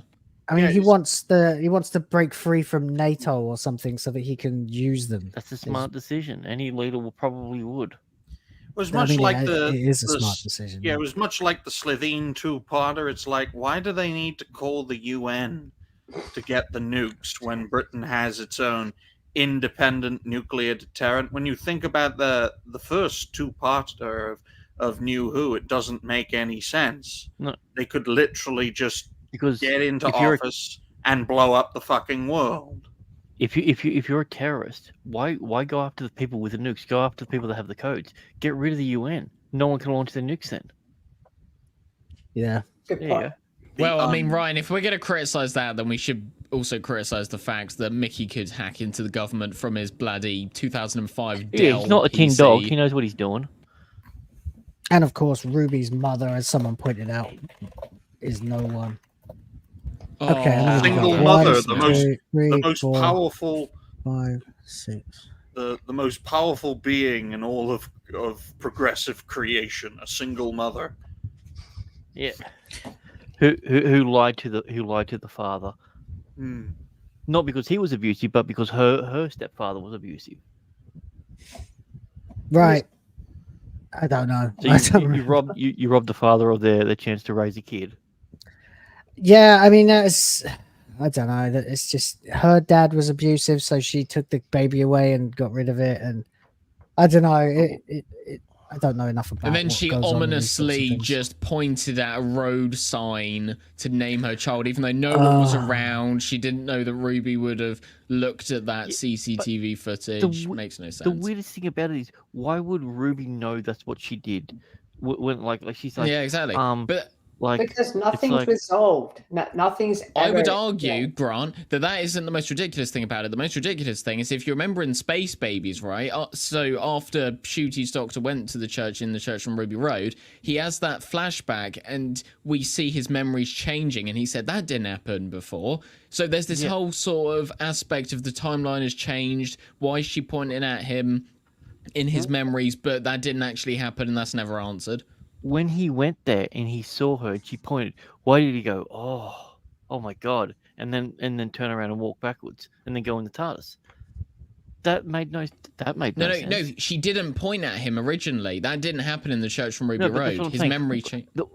But what I'm saying is, why did he not go after? Why did he stand there and go, oh, and then go back into TARDIS after? Yeah, exactly. He could have just. Black men are scared of single mothers. Just ask. I mean, the mother's name was Karen, so I get that. What was her name? Karen? No, I don't remember what her name was. What was her name? It was the worst part about it is the way that she acted out that scene was great, and I hate shitting on it, but to get to that point doesn't make any sense. And the fact of the matter is, this single mum I'm not even gonna call her a single mum because she gave up a kid. This person is now the most powerful thing in the universe, a being that can see all space and time, meaning they can see that cafe at that point where this thing actually occurs. Couldn't see it, and that's what they were obsessed with, and that was the only reason the Doctor was kept alive, and it was all because the cringiest thing. It's only important because you think it is. That's Therefore, time agrees with you. I mean, there's like 70 moments that we just mentioned in that one sequence. I don't know which. It all accumulates to that. Time thinks it's important enough to shield them from vision or whatever it is. I guess that's the bit. That's the real worst of it. Yeah. Okay. It's only important if you think it is. Yeah. Okay. Fair enough. That's probably enough moments now, because Now for the tier list of cringe. Oh, it's going to be awful. I don't have time to make an actual sorry. I thought you said list top 50, not top 15. Never mind. What have we got, actually? How many have we got? 1, 2, 3, 4, 5, 6, 7, 8, 9, 10, 11, 12. That's enough. And then the other stupid the remaining time we have is when the Doctor just walks out the TARDIS, sees somebody, like he's in a battlefield. So what does he do? He just steps on a mine. Jesus Christ. I mean, it wasn't visible. It's like, okay, this episode has to be really low on locations, and we can only spend a little bit on the budget. So let's just do After Effects specials, and then we'll be good. Be careful when criticizing Boom. Well, Boom's, there you go. Boom's one of the worst fucking episodes. I don't get why people love it so fucking much. How dare you? I didn't think it was great. I thought it was the best of a bad batch. And I hesitate even to say. I hesitate even to say. I thought it was a 7 out of 10. Yeah, I hesitate to say even best. 7 out of 10. Least worst. Wow. Oh my! It's very good. What is this landmine? I mean, I put foot on it. He should be used to landmines. He's from Rwanda. Oh, there we go. That's just what you needed, isn't it? Okay. Hold on a second. I'm just gonna grab that again. And I'll be honest, looking at that list, I think the gay kiss is the least cringe out of everything that we've said so far. Looking at it, Kylie Minogue dancing, and he's doing that hip gyrating. Oh, I forgot about that. Oh no, you had to remind me. You never forget about that. I've got it in there gayer already. than the kiss. That's gayer than the kiss. Fuck you, Ryan. Yeah, that might be gayer than the kiss, actually. I think I hit a nerve. The way that he was pining over him, I actually didn't mind that character. I found him at least interesting. I'm like, okay, like there was something to it. Yeah, I mean, the rogue himself could have been a decent enough character. I mean, he was basically just another Jack Harkness type, just a. I mean, although he wasn't very flirtatious. Torchwood, there was 7 time agents that were left. There was 3 of them that they accounted for in the Torchwood series, which means there's 4 out there. So I mean, it could be an interesting tie-in if they did something with the character. Yeah. So oh wait, I guess we'll have to omit. No, we'll have 12. We'll have 12. Fuck it. Yeah. So okay, what do we think is number 12 then of all of these? What's the least terrible out of all of these? Can you all see it? Okay, it's a bit small, but any episode he wasn't in. I'll zoom in a bit. I would say Roger Ap-William is not necessarily it's not like a good character. I wouldn't say it's cringe, but what else is not so bad? I'm sorry, birds wanting. I was doing this in a hurry. Burgerton. I'm going to keep that. It was a typo, but it's actually brilliant. Yeah. Okay. Okay. So yeah, I think it was going to either be the farting spaceship or Roger I mean, William. Snot Monster was kind of fucking cringe as well. Like, oh God, Boogie Monster. All right. The Bogeyman. The slugs. I mean, like, slugs. There's not one moment of them. The man traps. That speech at the end where he's like, "Let me save you," and they're like, "No, we'd rather die than be saved by a darkie," sort of thing. I hated that. In there? Yeah, so spitting with stupid. rage. So stupid. I mean, we're talking about like the whole scene, effectively, the whole speech. When I put spits with rage, I mean the entire thing. Yeah, like Buggerton. We're overtaken by slugs. That's brilliant. Buggerton. What was stupid about that episode is that scene where him and Rogue are running and they're holding hands. It's like, what the fuck are you doing? Oh, Let go of Rogue. The doctor held hands. I mean, all of that. I mean, the dancing and the issue with proposal. It's all terrible. All right, so what's number the doctor 13, running and then? holding someone's hands is actually the closest thing that he's ever been to being the doctor. Because that's what the doctor's That done is in actually basically every true. single iteration. The thing is, he's not the dominant hand. I think the dominant hand is He's the a rogue. sub. Yeah, he's got the one with his hand in front is the rogue. So there you go. But whatever. Anyway, I don't know about the rules of holding hands with other men, so that's just how I inferred it. Goldie, do you have any tips? No, I don't actually, because I've never done it. No, I don't know. If it was about holding hands with small children, we'd ask Ryan. But Dobby, do you have any tips? Hell no. He's my strong arm. Anyway, so I'm immune what do we to think then? Ryan. Roger William is the least cringe, least terrible, bad writing, awful, abysmal moment. If that had Yeah, been an episode and the fucking what was it? The first part, that supernatural thriller, had been its own episode, I think those would have been two okay episodes. But they were just, gang bang together. Do you have experience with that, Ryan? Or is this... No. So what's next? Boy Scouts. This is going to take a bit of time, so we should get on with it. What is the next? I'm thinking this. I don't know. The farting spaceship. The 12 Yeah, I guess. on the scooter with his machine gun. The what? That kid on his little scooter in the last. Oh yeah, I know Morris Gibbons. Yeah, I mean that's terrible too. But I'm just going to stand here like this, and I'm going to shoot people. Because yeah, that's what a science officer has.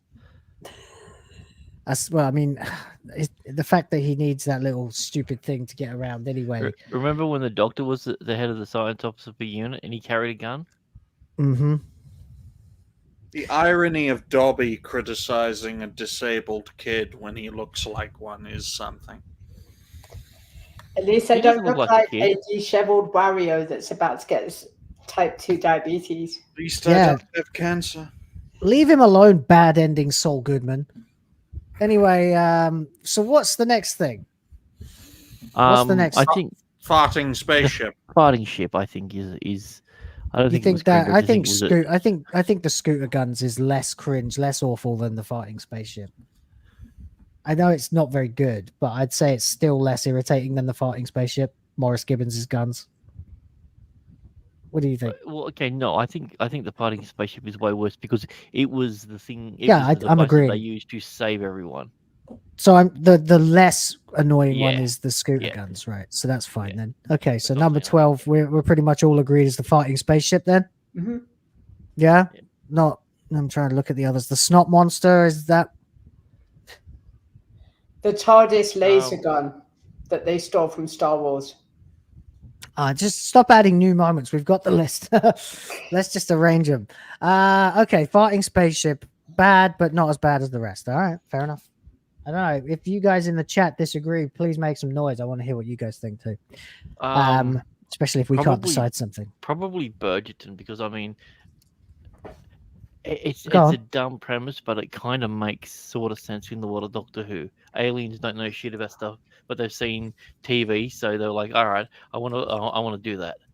I don't think it's as cringe. I just think the execution was cringe. I think it's a terrible idea. It's a crap motivation But for bad guys. out of But that it doesn't make episode, you want to die. That's the thing that doesn't. That's the least issues that I have with it. Least cringy thing, I think. I just don't like the fact that they used all actors that were already in Doctor Who stuff. That was just a really weird choice. Yeah. Yeah. Okay. I think I can get on with that. Yeah, Burgerton. What about the memory TARDIS? No more new ones. We're ranking them now. So, do we all agree that Burgerton is the least bad out of what remains? Yeah. Okay. All right. Yeah. We're going to get into the truly horrible ones very shortly. Okay. So, we're already getting through this. We've got 10 left. Jesus Christ. A snot monster. Yeah, snot monster. I agree. Yeah. Yeah, bad, but not as bad. I mean, it's not really any worse than the Slitheen, really. Is it was the whole episode was built based on that one line. It was a joke. The boogie monster. I mean, the Americans called it the boogeyman, not the bogeyman, the boogeyman. And I always thought that was a bit weird, but sunshine, moonlight, yeah, right, yeah, that's what times boogers. Blame it on the bogies. Okay. The other thing that was really annoying about that episode was just the bloody ending where the Doctor buggers off somewhere and he's got this whole big spaceship about to crash into the planet. The Doctor always buggers off from somewhere after the end of his adventures. I mean, because he loves to bugger his companions, especially the male ones. I'm not saying that they played the stereotypes, but he literally was the father to all those children and then just left. More or less, yeah. Yeah, that's terrible. Yeah, he abandoned them at their farting spaceship. They all thought he was dead. Remember? I mean, honestly, I was going to say that the lip syncing was worse than the farting spaceship part, but we're again, the nominations are closed. So. You can't make it look good. You can never make it. Ruby travels back in time. Really? That's I hate that. I hate that with the passion of 1,000 burning suns. So, all right, just for clarification, we're talking about things that are the cringiest, the things that makes us physically cringe. I mean, I didn't specify cringe. I said worst. So that scene where we're leaning on cringe factor as the defining characteristic. Okay, yeah, that's what I wasn't too sure. So, what about that scene in with Maestro when she arrives on the swing? There's that scene where the Doctor goes, it's a giggle. I cannot fight this giggle because he's from Rwanda. And he buggers off somewhere. And then Maestro just descends on a sex swing. I was like, what the hell? Like that whole idea with her being sexually suggested, the whole episode. It's not on the list. What is this about? Sex swing? It looks like a sex swing.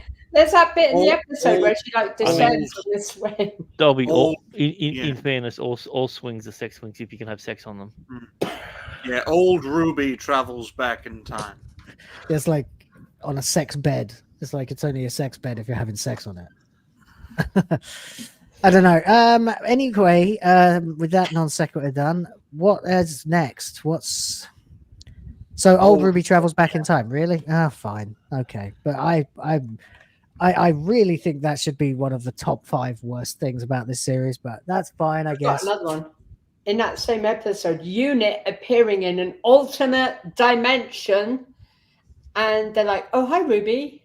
How are you?" Is it an alternate dimension? It's not an ultimate dimension. I mean, it's never established that it's an ultimate. No, it's the canon timeline, and then things happen that change the canon timeline. That's why I hate this so much, because Ruby going back in time.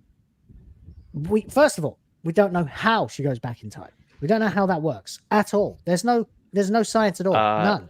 She left the light on when she shouldn't have. Clearly. Yeah, exactly. I mean, she's lying in bed. She's all old. Then, for no reason, suddenly at this particular moment, the woman thing decides to turn away from her and get closer. We don't know why. Then she they was contact. 73. It was Is 73 years. She looks way older than 73. No, I'm saying it was 73 years since it happened. You get it? I don't know.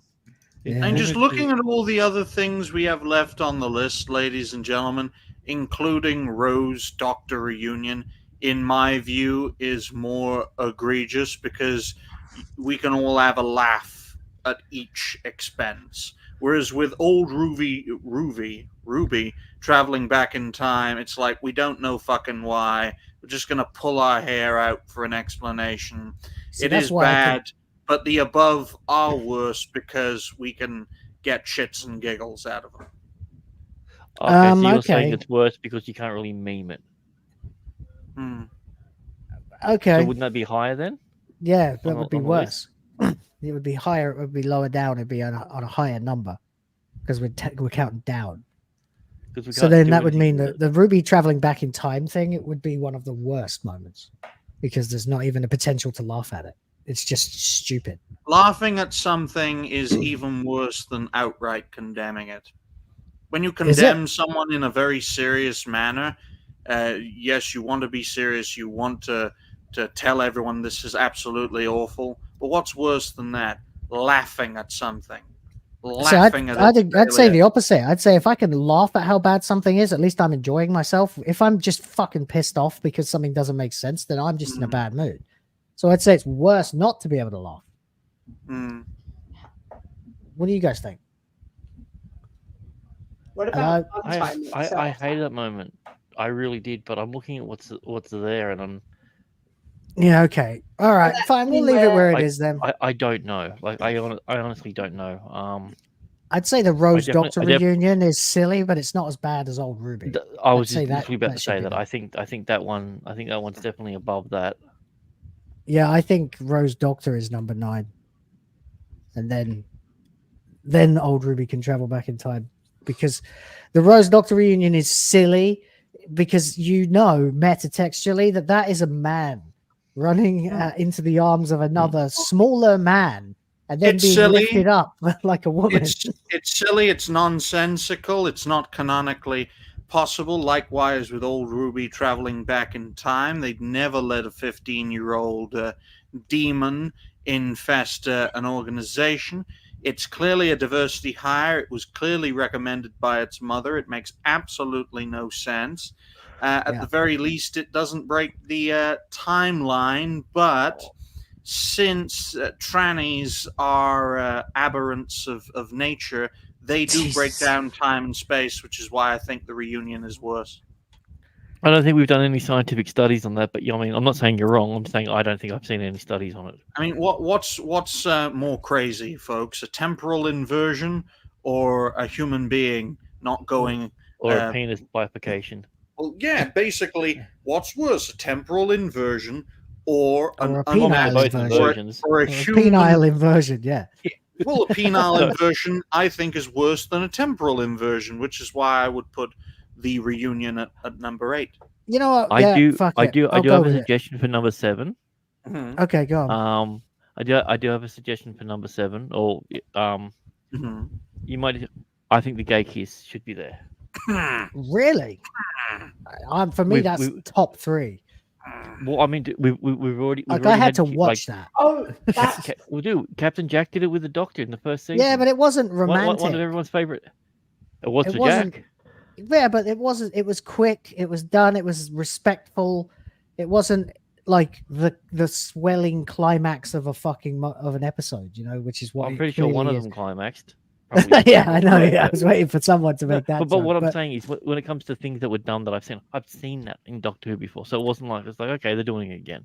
That was different. That was like I respect you, but I'm also a bit gay for you, so I'm going to give you a kiss, and the Doctor's like, okay, I'll tolerate this.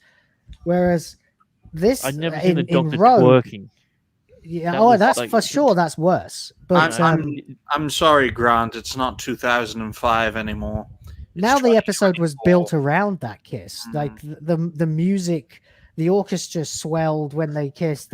It was done like the end of a fucking Disney movie with Prince Charming, that kind of thing. It was that the way it was presented was so fucking annoying, and sorry, statistically, 90% of the people watching are not gay. So, I mean, assuming you had a perfect demographic, I'm sure with Doctor Who is much more than that. But yeah, I don't know. I just think that was awful. I'd say that I'd rather watch the Maestro's pronouns scene than watch Shooty Gatwa. See, to me, that's 15 seconds. Way worse. To me, like that's throwing modern politics, something that's new and hasn't been seen in there before, and throwing it forefront because they were using the exact same terminologies and everything that's going on. And also remember, this was originally set in 1932 during that scene, so it had no need to be there. I thought it was 1924, but just goes to show how it was 1920 something. Yeah, it was just the 20s. From my perspective. Number 7 would have to be it's only important if you think it is, and mainly because it's a stupid comment to say. But I don't know though, because the whole series was like building up to that. So the importance of it. Well, everything above it. That is RTD spitting in your face. Well, everything above it, I think, is more egregious. I mean, from a visual perspective, from Sutek's defeat to the twerking to the homoerotica climax at the end of Rogue to the Maestro opening. I mean, Disney Who, Doctor Who 2 spitting with rage, and that epic fuck you of there's always a twist at the end. From my perspective, it's only important if you think it is. While it is a stupid comment, it is the least egregious of all. But it's the climax of the entire series. That's the key. That's why everything. I think it should be top 3. It's the cherry on top of the shit cake. But the cherry is the least bad thing. I mean, it's not really the cherry. It is the cake. core of the cake. It's the cake. You finally get through the icing, and the cake is made of shit. Like it's made of nothing. It's like cutting into a cake, and it has a balloon in it. Well, since it's 14 and 7's right in the middle, it's the best place for it. Right in the middle. I don't know. There's your fucking shit cake allegory. You can all shove it up your ass. Oh, a cat. All right, fine. I guess. I still think. I still think the pronouns is as bad as pronouns is. Putting pronouns in shows, and I fucking hate that. It's still not the collapse of the entire series arc and reducing it to literally nothing and then laughing at you for caring. You just spent 8 episodes watching this shit only to find out that nothing was important. Yeah, like the only thing that kept me thinking, okay, there is still one thing that could be interesting at the end of this. And then they took that and then they just basically smeared it in your face and spat on you and laughed at you. But there's always a twist at the end. Yeah, I know that's unbearably cringe, but I'd still say that this is worse than many of these because it's literally the show collapsing under its own plot. Like it complete. I mean, this was so bad that even fucking idiot shills like Mr. TARDIS was in his car saying this was a terrible episode. It was a really that threw me too. My God, I can't believe I've watched the video so many times. I'm just like, who are you? Well, yeah, what happened? I look at the statement right there in front of me, and I compare it to all the ones we have left. With the other 6, I have like clear examples in my mind as to why each of those are just completely dog shit. But with that one, when I see that statement, there's not a first thing that comes to mind. It's just a offhand comment to justify all the others. Yeah, but the point is that it does break all the others, and all the others were more or less the meat of the series. Like all the other episodes were shit, but there was one running through line that might have done something to explain it. We were all saying this week after week. Like at least maybe they'll be able to explain what the hell at least it is about Ruby's mom. Maybe, it'll probably be shit, but at least it'll be something, but it was nothing. Yeah, it is just a line. You're right. It is just a line, but they built that line up to be something more important, and just to shit on us over it. I really got to have this at least top 5. Yeah. The other stupid thing with having that kind of thing is, if Doctor Who's always been a family show, then great. So now you're explaining that Ruby's mother was like 15 when she had her, discarded her, couldn't give a shit about her. But don't worry, everything's fine because this is Disney Who. It's like, what the hell? Don't worry, if you just meet a stranger in a nightclub, everything will be all right. Don't get me started on that scene. I'd argue that Sutek's defeat isn't as bad as that. But like the whole idea with that defeat, it wouldn't have worked because Sutek's been traveling. Yeah, of course, he'd be immune to the time vortex. Yeah, of course. I mean, he was traveling through it with absolutely no protection in the pyramids of Mars. It was just visually humiliating, that whole sequence of events. That's why when I think of that very short two words, I think of that like very long, drawn out, stupid speech, and the humiliation. But I mean, it's like of a classic villain. Yeah, that's terrible, but it is still only really wrapping up the stupidity of bringing Sutek back to have him just easily defeated is bad, because it's breaking something that should have been very important, but it's not breaking something that was the most important through line of the whole series. That's why I think the only important, if you think it is top 3 personally for me. No wonder she's leaving the bloody show, apparently. Because if you tell somebody you're not important, you're nothing, you're nobody, and then you still don't explain, why does it snow around her? Does she really have bad dandruff? Is it like that kind of thing? All right, I'm going to ask the chat. Let's nominate. So the contenders for number 7 are the only important, if you think it is, right? Then there's the gay kiss, we said as well, right? That was there. The Sutek defeat, and what was the other one? Oh no, that was it, wasn't it? Or the pronouns. Yeah. All right. Let's see. Chat, help us out. What do you think? Here's a poll. Vote, please, so we can move on. I've got to go to the airport. I hate fucking democracy. This is wow. Okay, so they're coming in. We're getting some. Oh, you are Welsh. I know. Come on, guys. Answer the call to duty, call of duty, the call to action. Fucking vote. What's worse? Wow, Sutek's defeat is winning. Wow, okay. Well, okay. So it's not as bad as the others. All right. So Sutek's defeat is not as bad as... now I remember why I hated that episode so much. Because in the original Pyramids of Mars, Sutek has this great big speech where he's talking to Horus. If they just brought Horus in and actually kind of finished off, like if they'd actually done Sutek right, you would have seen why he hated Horus, or at least mention him. Well, no, yeah. Horus is season 3. Okay, I'll get 10 seconds and then I'm gonna. I cannot believe your audience is pro homo. Hey, I mean, if they find that less egregious, then there you go. All right, 5. They call it promo. 4, 3, 2, 1. All right, who won? Okay, so the gay kiss is least bad. Okay, gay kiss number 7. There you go. And the other 3 were a tie, so they should all be joint 6th or something. Yeah, now we've got. Okay, well, I guess we didn't invite the others, so now we've got to work out which one of them is number 6. Whether Sutek's defeat, the pronouns, and it's only important if you think it is, all got 22% of the vote each. Sure, yeah, but we can't have joint 6, so we'll have to work out which one is worse. We've got like 7 minutes. We've got to cut corners now. I still think the pronouns has to be the worst, because it was just pandering. It was like, oh my gosh, here's a drag queen and she's going to tell you all about pronouns. He. It. Whatever. It's what's number 6? Are... What's number 6? Just nominate quickly. It's only important if you think it is. All right. An address. Grant? You know what? Just for the sake of airport times and everything, I'll agree with Ryan. I'm also going to agree with the victory. Yay. Goldie? I would. Goldie's depressed. Gay kisses at 7.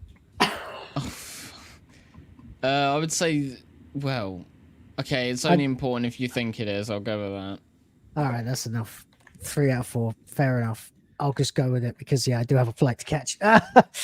All right, so I we're would down say, to I the would say true gay scum. kiss is worse, but okay. We're down to the true scum now. We've got number 5, and we've got twerking.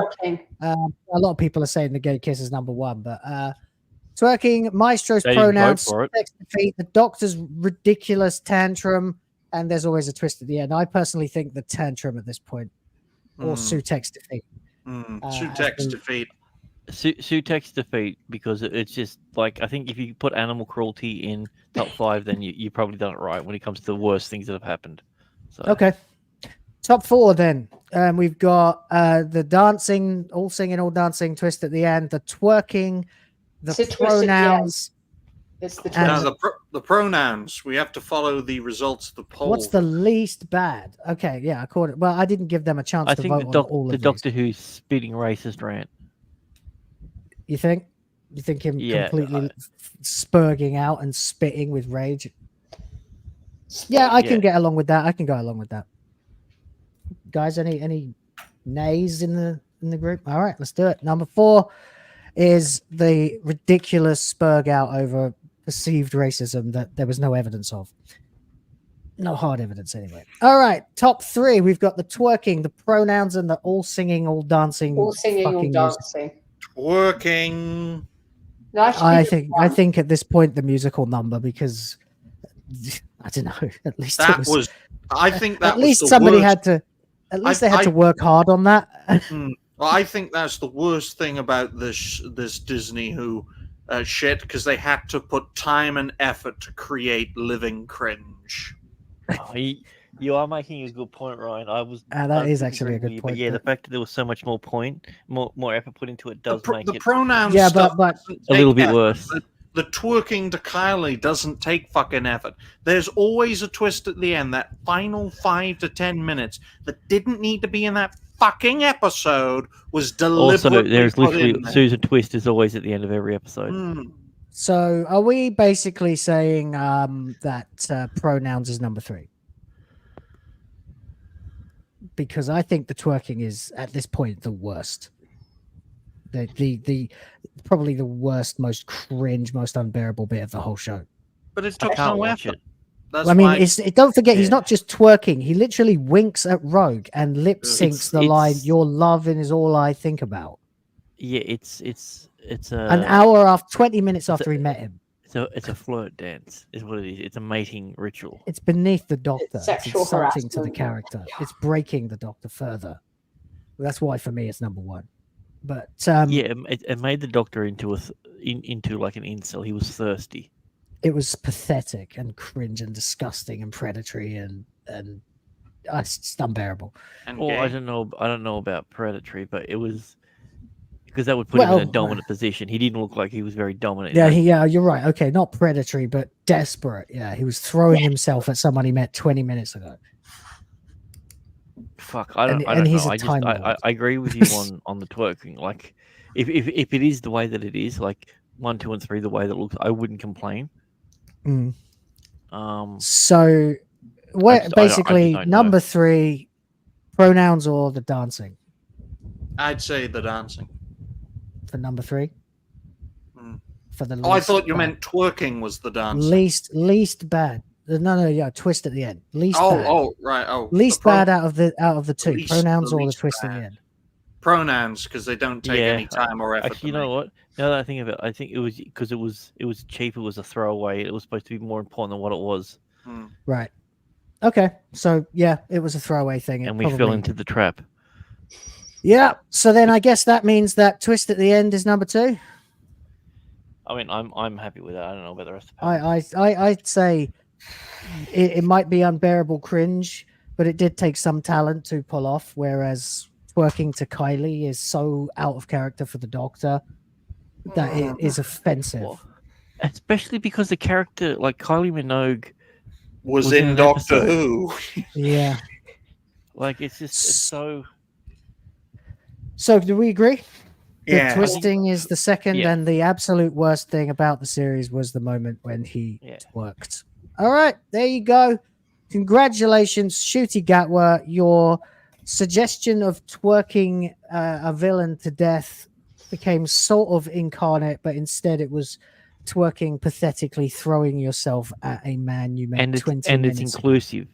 It's an inclusive list. We'll do, because I mean we could have put Susan, we could have put the Mrs. Twist's fourth wall breaks in there, put her in there, but we didn't put a white woman in front. Mrs. Flood, yeah, Flood, yeah. sorry, no, Mrs. Twist, yeah, Miss Flood, yeah, sorry.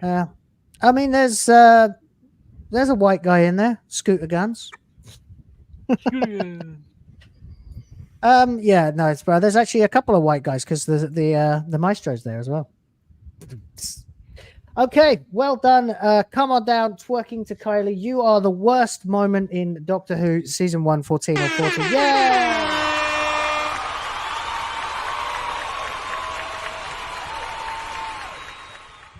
Congratulations. I'll be keeping that list and maybe do something with that at a later date. But for now, it is sadly 2 minutes past 10, and that means that I have got a plane to catch. So it's time for some outros. Thank you to everybody who's been watching. Thank you to everybody on the panel.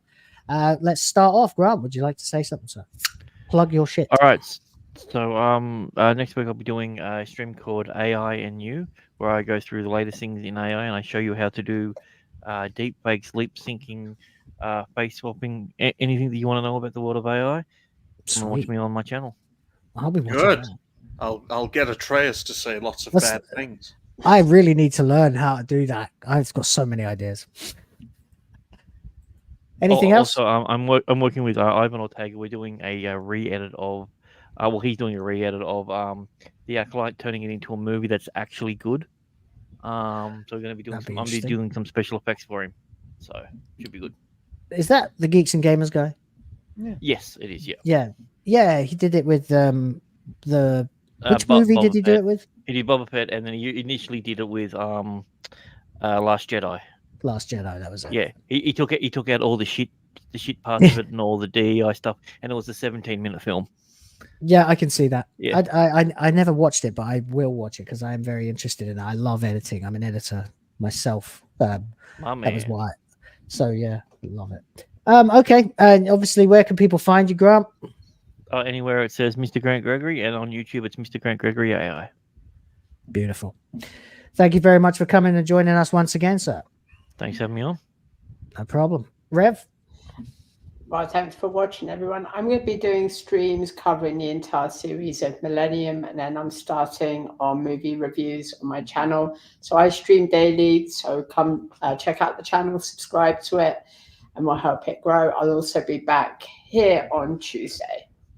Lovely. Goldie? Well, this has been a good stream talking about, well, various things from all the worst moments of season 1 of Disney Who to people making euphemisms about pineapples and pizzas and things. Anyway, as for me, I will be doing some more videos this week. I have been not releasing that many videos, but I've been doing a lot of stuff behind the scenes, which will hopefully in the future or near future show.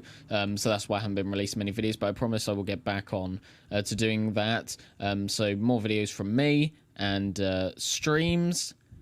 There could be one coming soon on my channel. What I tend to do, I don't like to keep well, I don't really do a lot of streams anyway. When I do, I will do the stream, unlist it, and then I mean to upload it somewhere else. That's never happened. They're all still on my hard drive, and I haven't actually put them back up on the internet. But what I see your face there, Ryan. Now, what I intend to do is a friend of mine is watching Willy Wonka and the Chocolate Factory and Charlie and the Chocolate Factory for the first time, 2 of my favourite films. So what I'm going to do is I'm going to try and get his perspective. So we're going to review those films, and then I'll re-upload it somewhere else because I don't like to keep live streams public because of algorithmic shit. But so that'll be the only stream that's in the works. But as for other streams, I'll just be here next Sunday again. So I look forward to that. I didn't even see your chat there, Rev. Thank you very much for that. And yeah, thank you, Goldie. Ooh. That was great to have you on again, of course. And it was fun. It was a lot of fun to discuss the top 14. And I've been able to talk this time. Yay, that was good. You can talk as much as you want now. That's fantastic. Ryan, outro, please. Well, folks, thank you all very much for watching this episode of WhoTF Live. Do stay tuned for Will's thriller in Manila as he battles the Rice Muncher Corps in order to stay in his new land. As for me, you can check me out over at Ryan Roger Athe, host and founder of Reality Based. Hopefully, we'll have a reality-based music show at 9 p.m. UK, as well as a few videos, fingers crossed. Always a pleasure to interact with all these fine folks and fellow creators. Now on to Will, who has to do battle with the Rice Munchers. Take it away, Mill. Oh, well, it should be easy. It's Sunday night, so pretty much very easy to get to the airport from here. There's no traffic. First of all, I need to call attention to James Opp, who did a $5 super chat. And of course, in reference to Ryan's PDF file mustache, he says he's just giving you crap. Don't be sad. But there you go. Hopefully by next week you'll have a beard again, mate, and whatever. But yes, I have got to go. I've got to go. If you want to get married in a foreign country, you need to be able to declare your marital status. To do that, you need to go to the embassy. And if you don't live in the capital, you have to fly to the capital. And that means I have to deal with a journey to the airport, then sitting around for fucking ages, jump on a plane, waste a bunch of time in Manila, go to the embassy, get my shit, waste a load more time and fly back. And that will be my day. I just woke up before the stream. Thank you very much for watching WhoTF Live episode 15, I believe it was. Thank you to everybody who has participated in the chat, the mods. I can see you guys as well. And you guys who became members, you lucky people. Thank you to the panelists. And we'll be back next week with another episode. At the moment, due to ongoing more crap that I have to deal with here, I don't think we'll be able to do WTF Live on Tuesday. If it turns out I'm back in time, I might go live and we'll see if we can just ad hoc something. But for now, can't rely on that. So apologies for that. But after this, I think that's the end of the ridiculous bureaucratic bullshit that I'm having to deal with. So things should get back to normal around here a little bit. So it's going to be a bit weird for a couple of days, but I'll be back as soon as I can be. And of course, everything will resume from there. So that's it then. Good episode. We've had a lot of fun and nothing left to do now, but, you know, stare pathetically at the camera, wave and say, see you next time. Bye. Bye-bye. Stop the car.